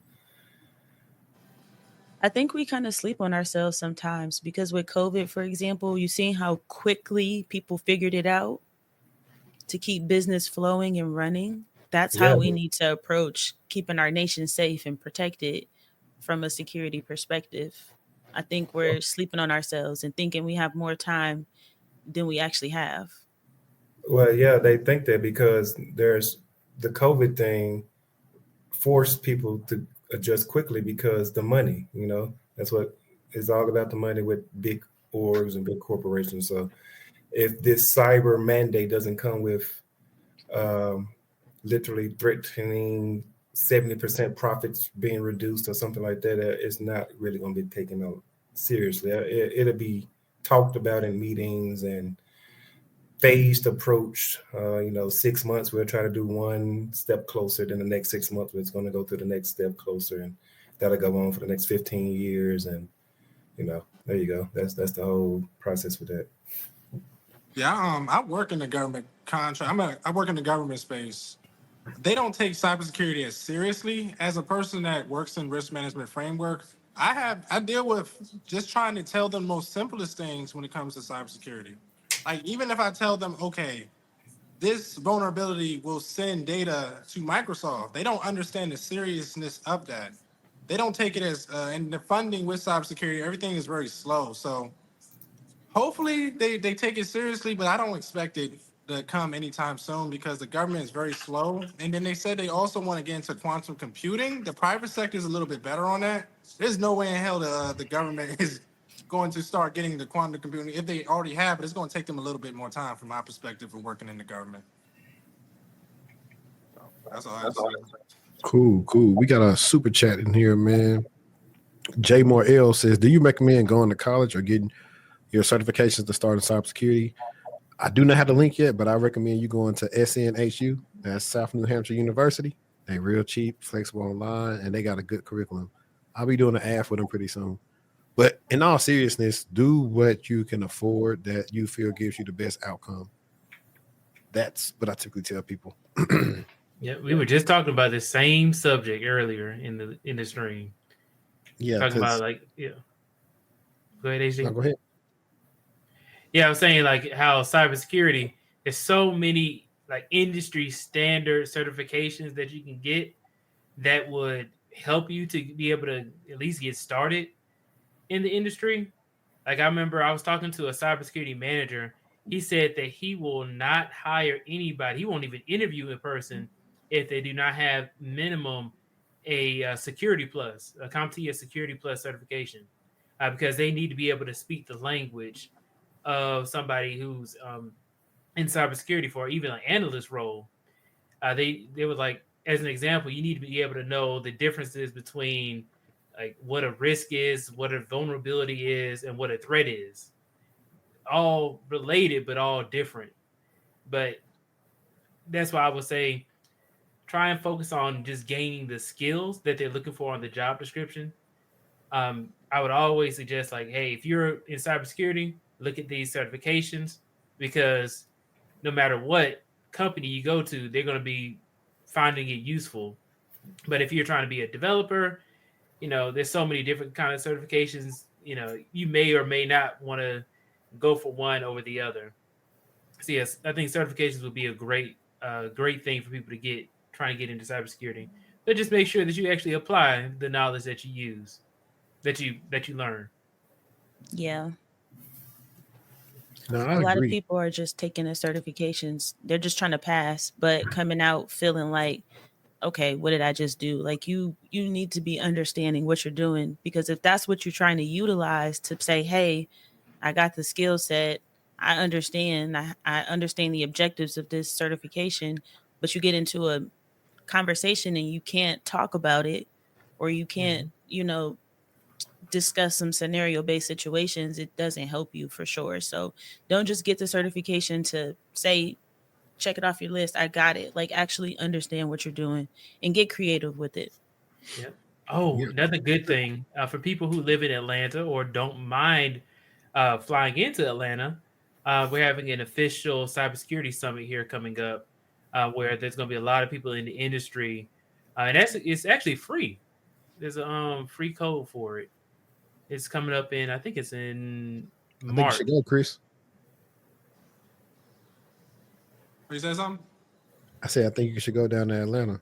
Yeah, I might maybe do a little visit. I might take a little visit down there. Yeah. I'm on my tour soon, so we'll see. Yeah, okay. It's actually January. It's January, I think 31st. What's the name of it? It's called the Official Cybersecurity Summit Atlanta 2025. I'll put it in the chat. I might say. Is that the same cybersecurity summit? Let me see, because I think it was something like that that came to Dallas, and I went to that. They have multiple locations. Okay, yeah. I don't know how I feel about that, because when I went to the one in Dallas, I took off work and everything, Oh, It was just a lot of vendors selling their products. Yeah, that's the issue I do have going to conferences. It's just vendors. They just say, hey, get security plus education. That's all they be. Sands, they just trying to sell. So I actually got impromptu idea that'd be pretty fun because is this the same one? I put it in the private chat. Because Destiny's just said something I told Lee about this week. I had a consultation with a guy who had a lot of certs. He even had the CYSA plus, that's the blue team CompTIA cert. And he couldn't answer some basic questions that I have for my SOC analyst question. So when people say, go get a degree or certs, most of the time, believe it or not, the degree actually gives you a better foundation of some things you have to learn than the certs, because it tends to give you things that's going to have to make you write and look up and do work on to retain some sort of information.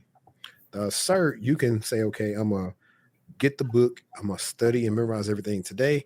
I'm going to take the test in 3 days, 15 days, and I'm going to pass and I'm going to be done with it. I think it's like not a lot of accountability on ABCD question type of test. But if you do a practical test, that's why I recommend people do Blue Team Level 1, is simply because it's practical. You can't hide your way and just mark stuff out of it. You got to pass it. But I got an idea for my people who are in the chat.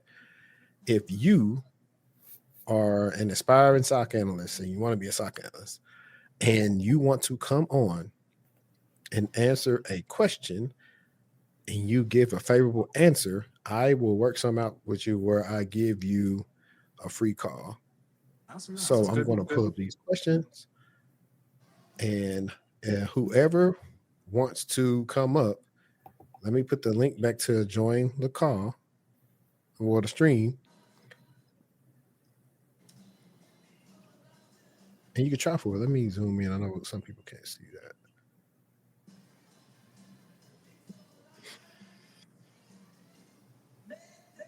So I'm gonna give it like what, 2-3 minutes. Yeah. While we wait. But while we wait, who y'all got? Y'all got who are the Commanders playing this weekend? And we playing the Detroit Lions. I'm so happy. We about to bust them. Hopefully we get. I don't think so. I don't think so, Christopher. I can't wait. You gonna bust the Lions? Yeah, we gonna win. Hey, we gonna do something. Lions all day, just because I'm from Michigan. Oh, okay. I ain't gonna hold you, dog. Lions taking the win. I ain't gonna hold you. We'll see. Buccaneers not that good. That's the same team Denver went for almost like 40 on. Hey, we won them. Good. They had one of the trashiest divisions in football. So I really feel like Commanders are a good team, no doubt, but I think it's also a little bit of fool's gold. I don't really believe. I believe they're good, but beating the Buccaneers didn't show me anything because they're not a good team to me. The one thing I will say, we don't have a running game. We got to get better on our running, and our O-line's a little trash. As long as we got Scary Terry, Jane Daniels, we good, so we'll see. Shoot, my boy from LA Tech gonna shut down Scary Terry, so. What are you talking about? What's his name? Amik Robinson. I think that's his name. He did his thing versus Justin Jefferson a couple of weeks ago. So I got a close game, but I got Eagles pulling it out against the I think they're gonna win. I think the Eagles gonna give them some. They're gonna win. Mr. Predictions. You ain't on Prize Picks? No, I'm not on Prize Picks. Okay, Smackstar, how do you answer? The way you answer is, because it's not gonna make sense for you to really type your answer. You don't have to be on camera, but you need to click the link to join the call so you can answer.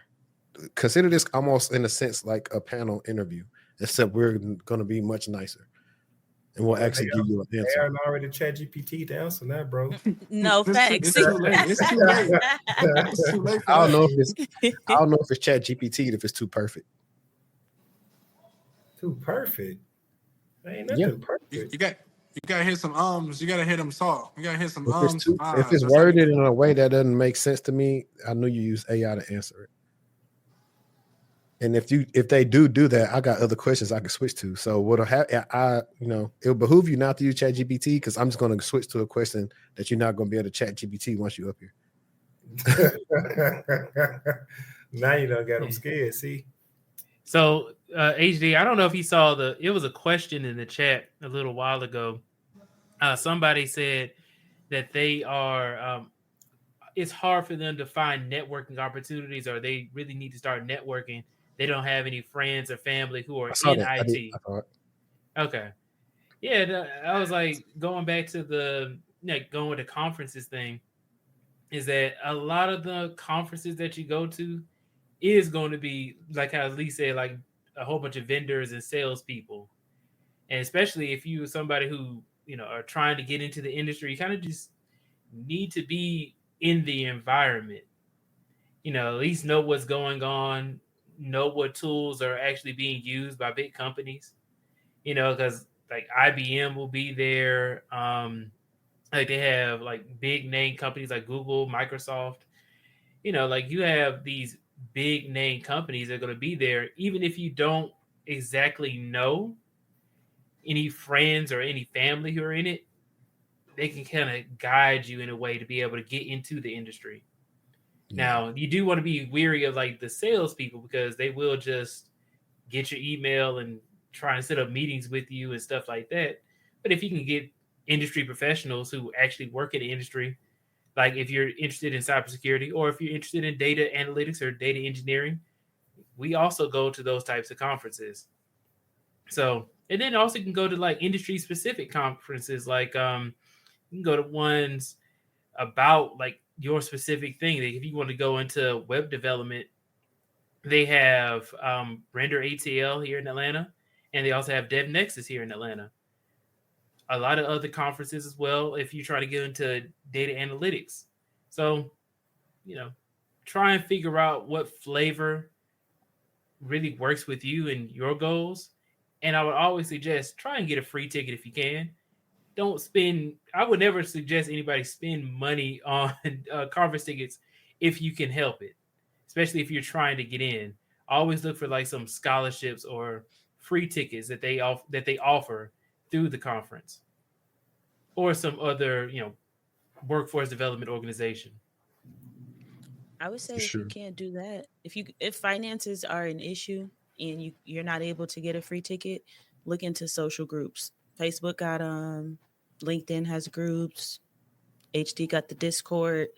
Join these groups and start being social with some like-minded people, and then from there you can start to grow and blossom those relationships, and now you got a couple friends and they introduce you to a couple more people and you start to expand your network there. You got to start somewhere. Yeah. And I'm going to tell you, I'm going to reiterate it again. Y'all want to join the Discord or the mailing list because they are going to get information faster than what I put on YouTube when it comes to some stuff that I have going on behind the scene. So you're definitely going to want to be in the Discord because you don't want to miss some stuff that I'm going to drop this year. Facts. And it's going to be beneficial. It's going to be separate from some of my other offerings. And HD, another cool thing about it is that having the Discord gives people community. So if they do go to these conferences, hey, are you going to be in Dallas, this week? They got a conference coming up. Or they say you got Afrotech coming up.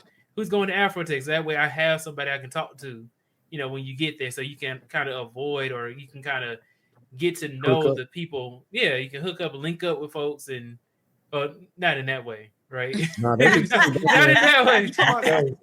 I think much for the Afrotech. Right. Doing network. Right. Actual networking.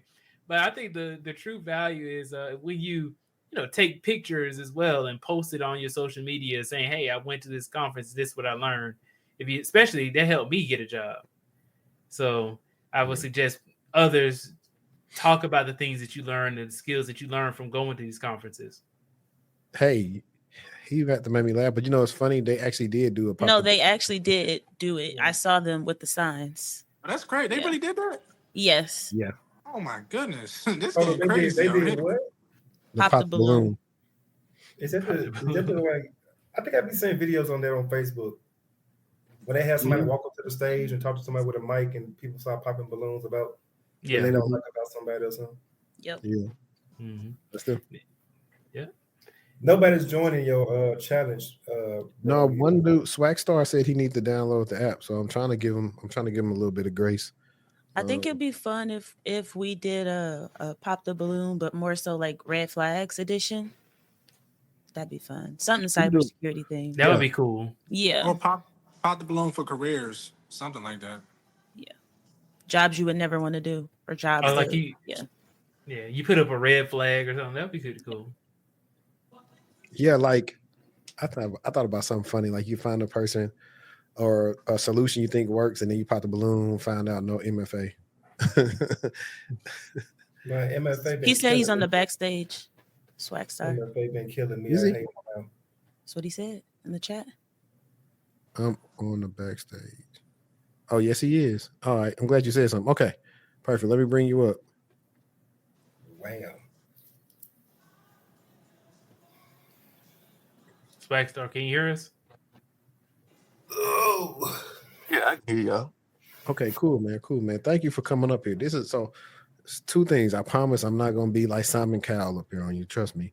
And two, it's also another way to show people, like, if they ever want to do a call, how it would even go. And other people on the panel are actually free to put their input in on if they want to help as well. So this is a simple question. So it's how you would triage or analyze an unusual authentication alert in an environment. And I got analyze in parentheses because typically if you work in the SOC, it's in response. The word you're going to hear most of the time is triage. You hear that same word when you go to the hospital, some triage nurse or whatever. It's just pretty much investigation. So, and to help you out some, the word unusual here is used specifically to throw you off, but don't look too much into unusual, or you need to figure out how you can prove something is actually unusual. Okay. So if I had an alert pop up that said, let's just say, for instance, it said it was from a unusual location, not necessarily an unusual location, but maybe geographically it'd be at a different location from where it's supposed to be. That would throw a red flag to me. If it was at a time that was outside of office hours, that would throw a red flag to me. So then I would escalate that up if it was me in that position, which I've never worked in that position. I'm trying to get there. So bear with me. Okay, so you was on the right track, but in this instance, for an interview like this, they wouldn't be wanting you to say escalate it just yet because you have to prove why you're escalating it. So I want you to go back to two of the things you first said when you said like geographic, or you said outside of like office hours or whatever. How could you verify that the time that they logged in is different than what they typically do? I can check out the IP. I can check the activity log for that particular user that is, for instance, for their workstation. If it's saying that it's using this workstation and it's not the correct IP address, I can verify it with that. Login credentials say that it's somebody in Dallas when normally they work in Florida. That would be a red flag for all of a sudden for them to be in Dallas if they're not on a business trip or nothing like that. Especially like maybe if it was 6:30, let's say 6:30 a.m. they clocked out, and then all of a sudden at 7 they're in Dallas when normally they're in Florida. That would throw up a red flag. So you're saying if you saw two authentication alerts at the same time?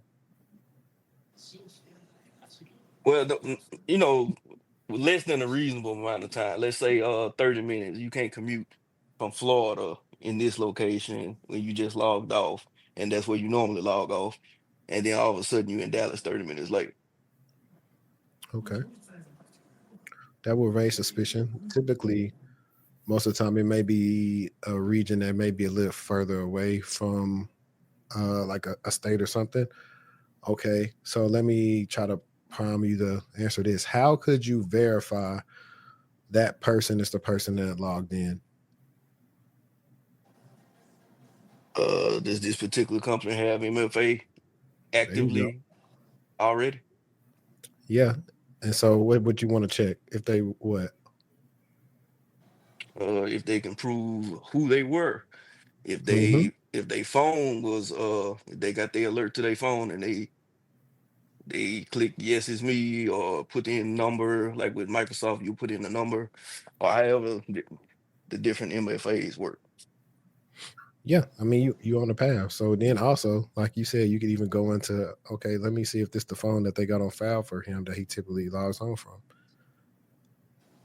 Yeah, that would be that. Yeah, go back to the IP. If the IP don't match up with their works, well, whatever laptop we issued them, if that's not the normal one or the one to use at home, then yeah, that would throw up a red flag, and they're not using MFA.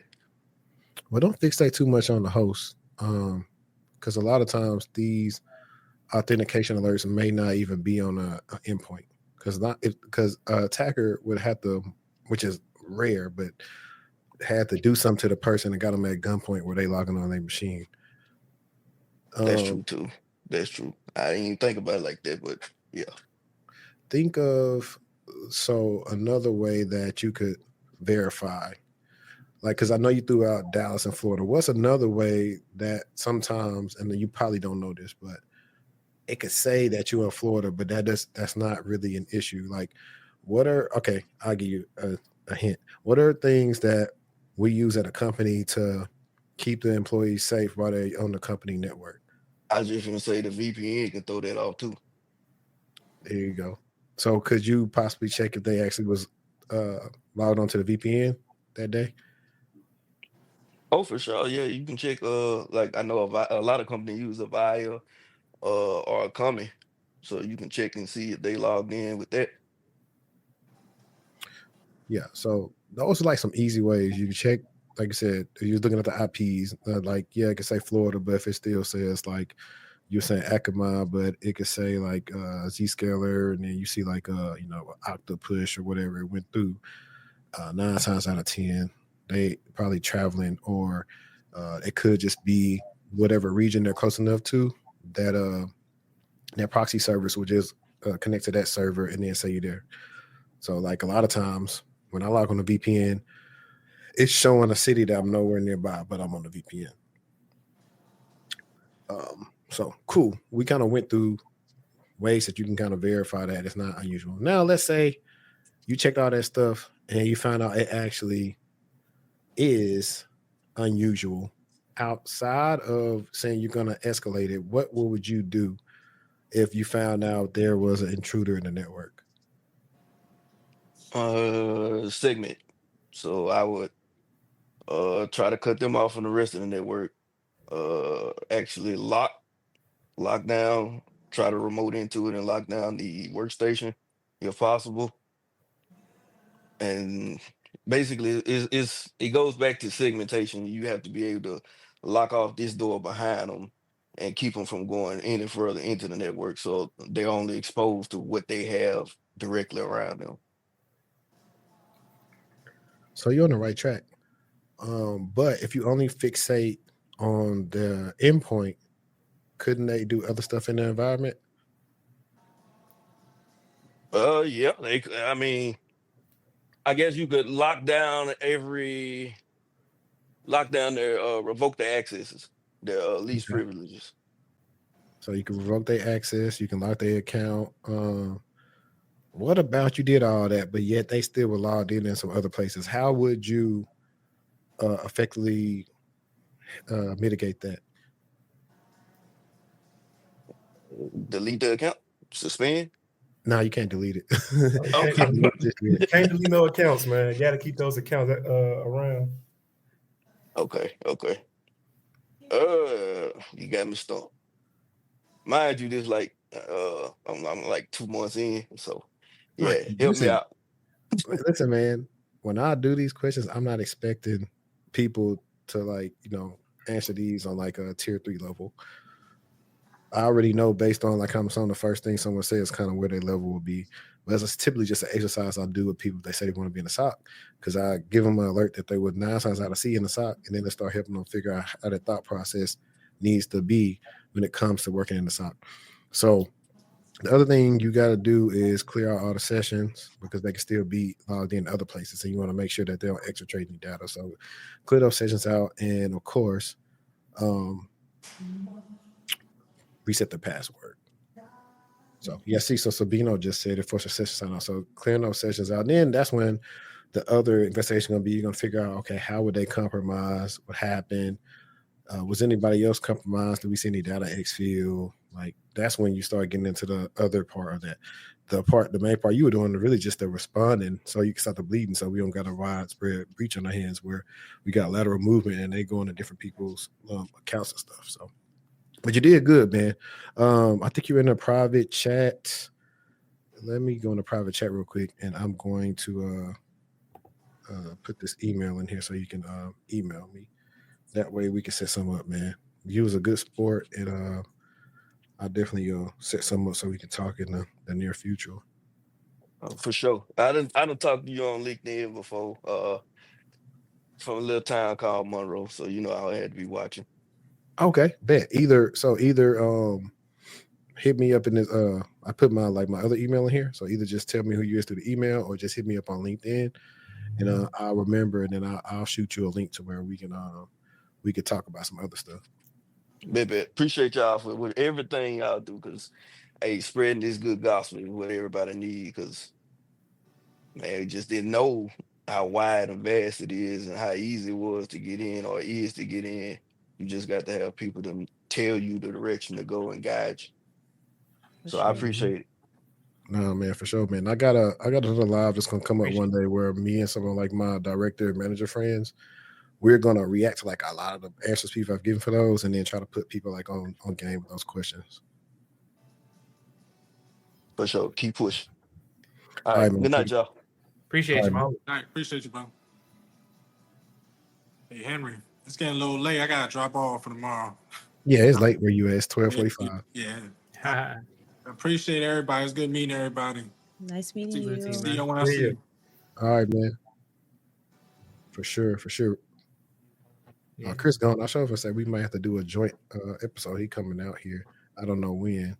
I got to get Will back out here so we can redo our episode. I feel like all my other early episodes was trash when I did them on Zoom, and so I want to redo like all of them. I feel like best foot was not put forward on those. Actually, we didn't use Zoom. It was something else. Restream. We probably used Riverside back then. Riverside, yeah, Riverside FM. That was all right. I like Riverside, but back then I didn't know how to like edit the way I do now. Like actually like do the three type of camera angles and all the other stuff. So it's just me and you split screen the whole time. So yeah. I want to give everybody an update on this real quick, and I think we're gonna check out one of these one or two of these TikToks that they're long. They're gone? No, they're long in length. Okay. TikTok? They're extensive. Yeah. HD. Because I didn't even get into it's been over a year and I haven't started the role I was hired for. That might be one to talk about. But I didn't even get into Meta the layoffs. Meta World Peace. Mm-hmm. Have y'all ever watched NBA Trash Talk? Mm-mm. It's funnier because when it happened during the time it happened, like it was funnier. But Ron Artest and them on there, Paul Pierce. But let's talk about this real quick. For those who've been keeping up with the show, they know that North Korea stole U.S. workers' identities and they were using them on a laptop form as if they were actually Americans. And these people had 5-6 jobs at a time, and the work was not good at all. So I can also see why people sometimes no to remote work, but also the companies these people was working for had horrible verification processes, so they deserve to get played. They lucky I can't play that Moneybag song. All right. The U.S. Treasury Department has sanctioned a network of individuals and front companies linked to North Korea's Ministry of National Defense. That sounds like, did y'all watch wrestling growing up? Yeah. Yeah. One they called the was it Gang Grell in them, or somebody had something called the Ministry. I forgot what it was. Gang Grell, Undertaker. Somebody in the chat gonna let me know. The DPRK continues to rely on its thousands of overseas IT workers to generate revenue for the regiment to finance its illegal weapons program and enable its support of Russia's war in Ukraine, said Acting Undersecretary of the Treasury Bradley T. Smith. The United States remains resolved to disrupt these networks wherever they operate that facilitate the regimens, or is it regimes? I'm gonna say regimes. Facilitate the regimes destabilizing activities. Today, the Treasury's Office of Foreign Assets Control sanctioned North Korea front companies, Korea Onsong Shipping Company, and Chosun Trading Corporation, as well as their presidents Jong In Chol and Song Kong Sik. Oh, y'all fact check me on these words. It's late. OFAC also sanctioned Liaoning China Trade, a Chinese company that has supplied Department 53 of the Ministry of National Defense, a weapon trading entity that also generates revenue using IT and software development front companies with electronics equipment, including notebook and desktop computers. Due to these sanctions, U.S. organizations and citizens are prohibited from conducting transactions with sanctioned individuals and companies. Furthermore, all assets linked to them in the U.S. will be frozen, while U.S. financial institutions and foreign entities involved in transactions with them may also face penalties. The State Department also offers up to $5 million for tips that could help disrupt the activities of two other North Korean front companies, Yanban Silverstar and Velocis Silverstar, and their employees. Over the last 6 years, these companies have generated over $88 million in illegal remote IT work schemes. Don't it suck every time we read this stuff? Like, being a straight arrow is like you get peanuts compared to these dudes finessing the system. We had a whole conversation about this at work with the like CISO, and they were talking about how companies make it hard to do the right thing. With a whole bunch of bureaucracy, trying to keep your stuff secure because you have to do the MFA, you have to do all these different measures to make sure that you're not sending data to other companies or to other people who are outside of the organization. But then if you wanted to be on the other side and hack stuff, it costs you like $100 to like download some software, and then you can get started immediately, even if you aren't really good at it. For sure. You can just do some social engineering, figure out somebody's weak points, get their passwords, and run it up for a little bit. You can get somebody phone number out and about at the club, and then log into their laptop. That's why all those breaches, that's why it's so important, because like they're getting these social security numbers from somewhere, and I have a feeling they come from all these breaches. The North Korean IT workers who refer to themselves as IT warriors, hey, you know what? This will be an article for Marquise. Impersonate U.S.-based IT staff by connecting to enterprise networks using U.S.-based laptop forms, something that the FBI has warned for years. Circumventing U.S. and UN sanctions, North Korea sends thousands of IT professionals abroad to generate revenue. The workers hide their real identities to fraudulently secure freelance IT contracts worldwide. However, the North Korean government keeps up to 90% of their wages. Dang, they got them in the 360. Generating hundreds of millions yearly to fund its weapons programs, including mass destruction and ballistic missiles. As the FBI repeatedly cautioned over the years, North Korea maintains a large army of IT workers trained to conceal their true identities to secure employment at hundreds of companies in the United States and worldwide. After being found and fired, some North Korean IT workers have also used insider knowledge to extort their former employers, threatening to leak stolen sensitive information online. Hey, I ain't mad at it. Ain't no honor amongst thieves, no way. I'm not mad at it. Yeah. Have you heard about like the fake colleges in other countries and stuff? Yes. In order for people to be able to get these jobs, like I remember, and also they had like these fake staffing agencies too to get more information from people. Like I got a phone call from somebody. They asked me for all this information, and I'm like, I looked it up, and it was like, okay, you actually have a real website. And then they asked me for like my driver's license. I was like, okay, this is a scam. You should have told 777-9311. I think Marquise is in the chat. Yeah, he think I'm talking about him, but I was like, no, it's another Marquise. Oh. Yeah, somebody. So they said they kept 90% of the wages. So I said over 6 years they made $88 million. So they've kept 79.2 million of that money. Mm. Hey, he funny. Look at this, because our last live stream was about the H1Bs. Oh yeah.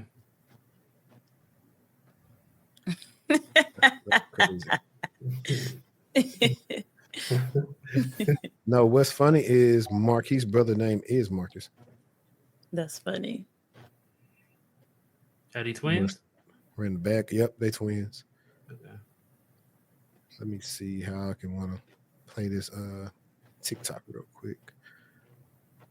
So I want to see if it's gonna play the right way for us.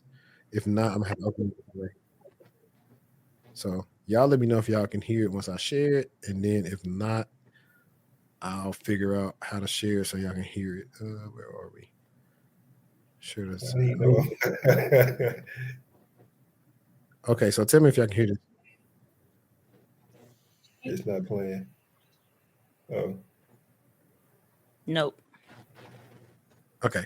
That's why I figured y'all weren't gonna be able to hear it. Okay. Give me a second. Work the magic. And Edge.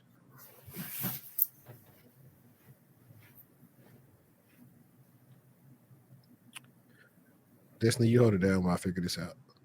Do the rapid questions. Yeah. Let's go ahead and do a quick round of rapid fire. So you have to choose one or the other. So me and HD have done this before. Just gonna be different things. Let me get to my notes. One sec. So it's easier to go through. Okay, so starting now, Python or JavaScript? Python. Python. Python for sure. Let's see. AWS or Azure? AWS. AWS. Desktop or laptop? Desktop. Laptop. Touchscreen or a traditional monitor? Touchscreen. What about smartwatch or fitness tracker? Smartwatch. Yeah, watch. Smartwatch for me. Wired headphones or Bluetooth? Bluetooth. Bluetooth. Udemy or Coursera? Coursera. Company in April of 20. I'm gonna pick Udemy. I got a job offer for a company. Let's see. Study on YouTube or read documentation? YouTube University. Live workshops or self-study projects? Live workshops. Live. I'm gonna say live too. PC or console? April of 2024. For gaming. Console. January 14th. Oh, console. Console for me too. TikTok or Instagram Reels? TikTok. Neither one. I'll say TikTok. Instagram. I prefer TikTok. Just the quality is a little bit better. Yeah. Okay, 3 more. Spotify or Apple Music? Apple Music. Actually, no. YouTube Music better than both of them. I agree with you there. iPad Pro or Surface Pro? iPad Pro.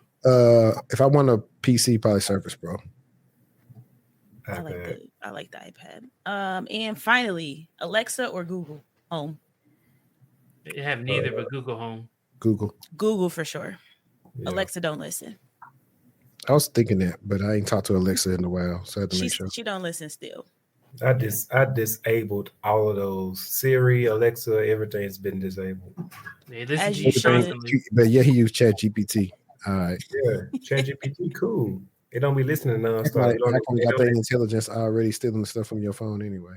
It's only getting what I'm telling it to understand. You know what? They had a whole video talking about ChatGPT, like remembering things about you, and you would like log into ChatGPT and they'll say, "Hey, how was your midterm last week?" And then you wouldn't put in a prompt; it would just greet you that way. It has a memory, so not shocked. It has a memory, and you can delete stuff out of the memory. Yeah, but like for the application, but like the actual model itself doesn't store any information. just like the application. Hey, before we keep on going, did y'all see my shirt though? Who is That that? Triple H. That Triple H. The Cerebral Assassin, the game. Oh yeah, it's Triple H. One day I'm gonna start the podcast off with the music, and I'm coming in and I'm spitting the water up in the air like I'm Triple H. I'm gonna I'm have a towel on screaming, with the jacket. Any of you and I'm guys gonna an come AppSec? through like this. No, I'm not an AppSec. I think we got some people in the Discord that's an AppSec. I'm not an AppSec either. But let me present this so I can let everybody lay it down. Did a little bit of AppSec, not a whole lot. Because that boy Lee, he got to lay it down too. This guy, bro, I'm trying to tell Somebody you. in this. For you. All right, see if y'all can hear this. Can y'all hear this? Yes. Can you turn it up? 14, 2025, and I've been to start that job. It's very faint. What about now? Low down. Okay. Literally, so I applied. Oh, and HD. Can you Yeah. pause it real quick? It's okay. No. Yeah. So the reason why the sound may not be right is because you probably are sharing the whole entire screen. But if you share just that tab and then share the audio, it should sound louder. No, I'm only sharing that window. So I'm only sharing the edge window. Okay. I just have it open like that, but I can manipulate it in the back end because I got it going out of its own output. So it might be louder when I do this. Let me know. Today is January 14th, Perfect. 2025, and I've yet to start that job. These companies be broke, low down, dirty dogs, okay? Literally, so I applied and interviewed for this consulting firm. Within 2 interviews, they decided they wanted me. I applied for a senior consultant, a senior change management consultant. They gave me an offer for an analyst. Analyst is straight out of college, no experience. Don't piss me off. Don't piss me off. So we worked through that discrepancy. And then I noticed in the language, it just said project manager. Mind you, it was a change management consultant. Now, there's 2 red flags already, but I'm still going with it. I said, I applied for a change management consultant. Why does this say project manager? Mind you, I am a project manager. However, change management is my thing. It's my jam. I don't want to be a project manager in this instance. And she goes, oh, well, we decided that we just want a generic project manager because, we might put you on any kind of project. So you should have said that, right? Whatever, I go with it. Cool. Just I sign it. So they give me a contingent offer. Contingent means, hey, we ain't got a project for you right now, but we're gonna lock you in. You can't go work for nobody. And we're gonna call you when we got some because we don't want to put you on the bench. Okay, whatever. I'm going with it. And so I signed the offer. She then messages me again like a month later in May and was like, hey, I still got you on my radar. We ain't found none yet. Okay, whatever. Message me again later that month. Hey, we still ain't found none yet. Okay, whatever. I didn't respond because at this point, this is clearly a lie. Now, this is a legitimate company. This is very much a real consulting firm, and it's a real situation, but they're very much horrible people. Okay. So then randomly, I remember about this job in July, and I said, let me message her. So I said, hey, Sarah, you told me that the contingent offer expires in 90 days. It's 90 days. What's tea? And she basically let me know, oh, no, don't worry about it. You still on the radar. We still looking for a job. We still looking for you a role. If you want it, you still got it. All right, cool. Whatever. Then I get a message in October from someone named Sylvie. Like, hey, I'm Sylvie. You previously was working with Sarah. Sarah ain't your recruiter no more, but she do still work here. Woo. I don't care. Are you looking for a job? Because I'm going to keep looking for you one. We might have something in a couple months. A couple months? It's already been 7 couple months. And you talking about in a couple months, maybe. So I just messaged her back just for the plot. Because at this point, why not? And I'm like, yeah, I'm still looking. Keep me on the radar. And she's like, okay, will do. Here we are a couple months later, AKA 4. How many is a couple?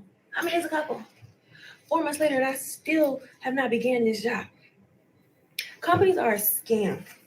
Companies are a scam. And this is why I am a huge proponent of doing whatever the F you want to do.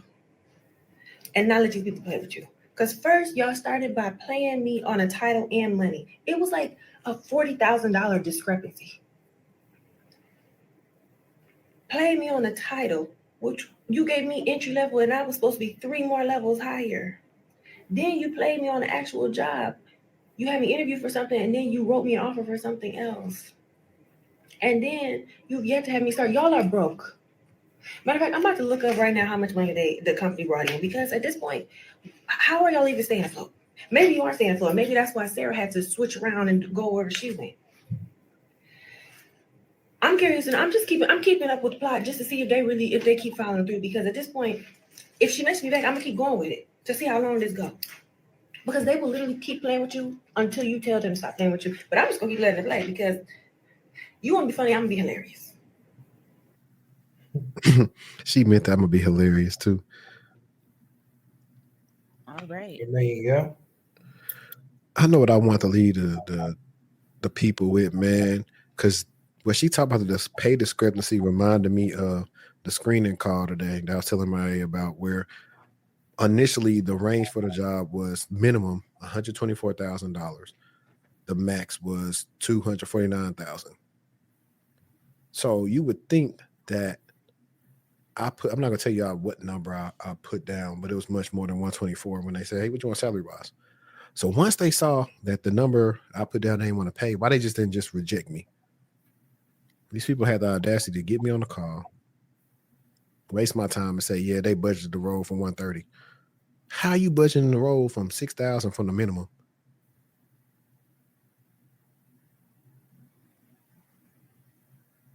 And I'm like, it's ugly.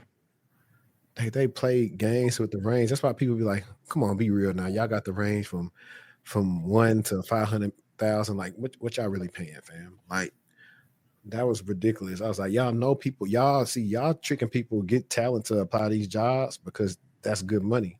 And y'all not paying good money, so y'all not gonna get the talent y'all want. Yeah, and just be aware of red flags. Like in her circumstance, it was like a year, and she still hadn't started, and she couldn't work anywhere else. Yeah, I think I want to. Somebody said How it do was. you force somebody to have to work somewhere else? Like I don't understand that part though. That part. If y'all ain't paid me, I can work wherever I want to. I don't even work for you. I'm gonna say it's Deloitte. I'm gonna say it's Deloitte. I think it's some. What did she say? Did she say it was consulting? Yeah, she says a consulting company. I'm gonna say it's Deloitte, because that also reminds me when I first started the service desk years ago. I was a little nervous about if I really had a job or not, because I had to get a clearance. But at the time, I was not privy to how long or how short their process could be. So I kept on hitting up Apex like, yo, hey, y'all got any news on my clearance? Y'all got any clearance? Because you telling your people like, yeah, I got a job, but yeah, every day they go to work, you still sleeping in the bed. So you like, man, when I'm gonna start working? And so I can kind of feel on that tip, because eventually I was like, man, if I didn't get the good news when I did by starting that job, I definitely was finna try to just pivot and do something else. Because I had quit my whole retail job thinking I was about to start my job like in that next week. How long did it take? I quit working at Target in like March of 2014. I didn't start working until like May 1st, 2014, I believe. So like I quit Target like right around my birthday. So I was like, I didn't work for about 4 or 5 weeks, which is actually a much needed break, because I went right from finishing undergrad in November 2013 right back to work. And so I didn't really have any type of like time just to relax and get ready for the real world. So that's it. Mr. Lee, man, anything you want to leave him since you're in the mountaintops right now? You want to leave him with? The mountaintops. It's still snowing. My whole car covered in snow. Can't even see it no more. I don't know. Just Stay to it. If you're trying to make that transition into tech, actually have an intention in mind and the goal in mind, and be intentional about it. Connect with the right people. Don't connect with the dream sellers. So save yourself some time and some money by just doing it the way that is actually going to yield results, and actually come in being able to know how to solve problems rather than asking for handouts. And that usually gets you ahead a lot quicker than being stuck in the same position for a while. So that's all I got. Yeah, man. Listen, if Lee can make it from Memphis, you can make it. Yeah, this guy again. You made it from the Shreveport, man. Yeah, but you made it from Memphis. What's the difference? I'm Big Brr. Mr. Shiesty in them. Lee, somebody said your service is available tomorrow. Tomorrow? No, I probably got to block He's that still off. getting acquainted. For y'all don't know, Lee has moved away from us and he accepted a new role. Yep. All the way out here in Colorado. So if y'all in Colorado, hit me up. I need something to do. He trying to get that gas. No, leave that. What?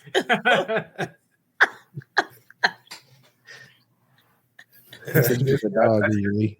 I try to tell y'all, man, this guy whole character, bro. Man, what you want to leave him with, Will? Yeah, man, I just want to talk about, all the things that we discussed today. I think it's extremely important. The value has been realized. Really, what I wanted to give some advice to all of our emerging leaders and young professionals out there trying to get into the industry. Just stay curious, keep trying to learn new things, be around industry professionals. I mean, there's so many different networking events and conferences and things to do related to technology or business that can help you to get around the right people. If you didn't come from a good family, or if you didn't have friends who have, high paying jobs, or you may not even know all the different opportunities that are out there because you don't see the representation. But I will tell you that there are 6-figure, high paying jobs that you can get no matter what your background is.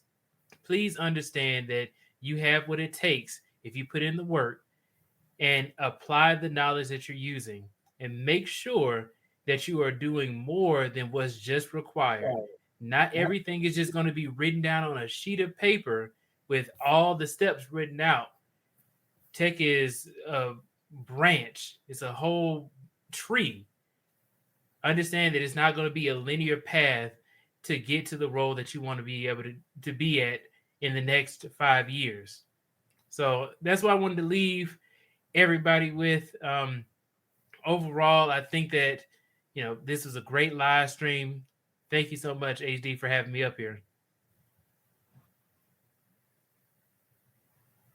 Yeah.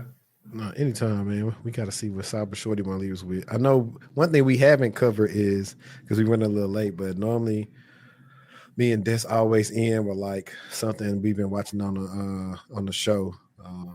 But I ain't really got something to give y'all today. I know Chattahoochee Chief wanted me to say, matter of fact, I'm gonna let Destiny go and I'm gonna close it out because I know what he want me to do. You know what? So I'm gonna honor that. Okay. My advice is that it is 2025 and we have to get more serious about our skill set outside of just getting the certification. So making sure that you are actually able to explain concepts, think deeper, think like a security specialist, analyst, whatever it is that you're trying to go after. Don't be afraid to get creative. Use AI to your advantage. How can you use these tools or these certifications that you're studying for to actually come up with your own projects that you can actually illustrate on your resume? So I think this is the year of taking it 20 steps further past just getting that certification and thinking that that's going to get you in the door or just getting that degree. You have to do a combination of different things in order for you to be able to best illustrate your skill set. So again, don't be afraid to use the AI tools that are available to you to dive a little bit deeper and better understand on how you can illustrate and showcase, the concepts that you're learning. There it is. Perfect. Now, let me try to close it out real quick. So I know he wanted me to say something about this show. So let me see. I've been wanting to say it's the whole episode trying to say, Big Mama McIntosh hang with the brothers. For y'all don't know, this movie is called Blank Check. If you got Disney Plus, it's about a young boy who gets a blank check, and he writes it for $1 million. And for about a week, he living his best life. But he didn't know that the money that he got was stolen. And it's a one of them cult classics that's a Disney movie that everybody had seen, along with like movies like Smart House and some of them other ones like Up in a Way. But what's my boy name? Tone Loc. He look like him. She look like him. Up there go no twin brothers. Man, you think I'm finna fight them in all this? I'm finna get on the water slide. Oh man. But nah, in all seriousness though, man, we got some good stuff coming for y'all. Like, I know one of the last streams and then the episode I did with Bryson, we was talking about like kind of like surviving in tech, but I got a live stream coming up where we're going to talk about how to thrive in tech in corporate America, do's and don'ts, and what you should do. Just like how Before the Billions was talking about, like if you want to kind of move up and get a little bit more visibility in the corporation and show your worth. So we're going to talk about a lot of that stuff. So you definitely want to bring your pen and pencils to that. I'm also going to do an updated version of like how to get in cybersecurity in 2025. So keep your eyes peeled for that presentation. And yeah, we're going to, like I said, we're going to try to go live like every week, hopefully, even when we go to the studio, go live. And yeah, I really like it. I think this is building a bigger buzz with everybody. Like I said, y'all join the Discord. And like I always say, we Gonski, we out. See y'all next week. No, he never said that. Bye, guys.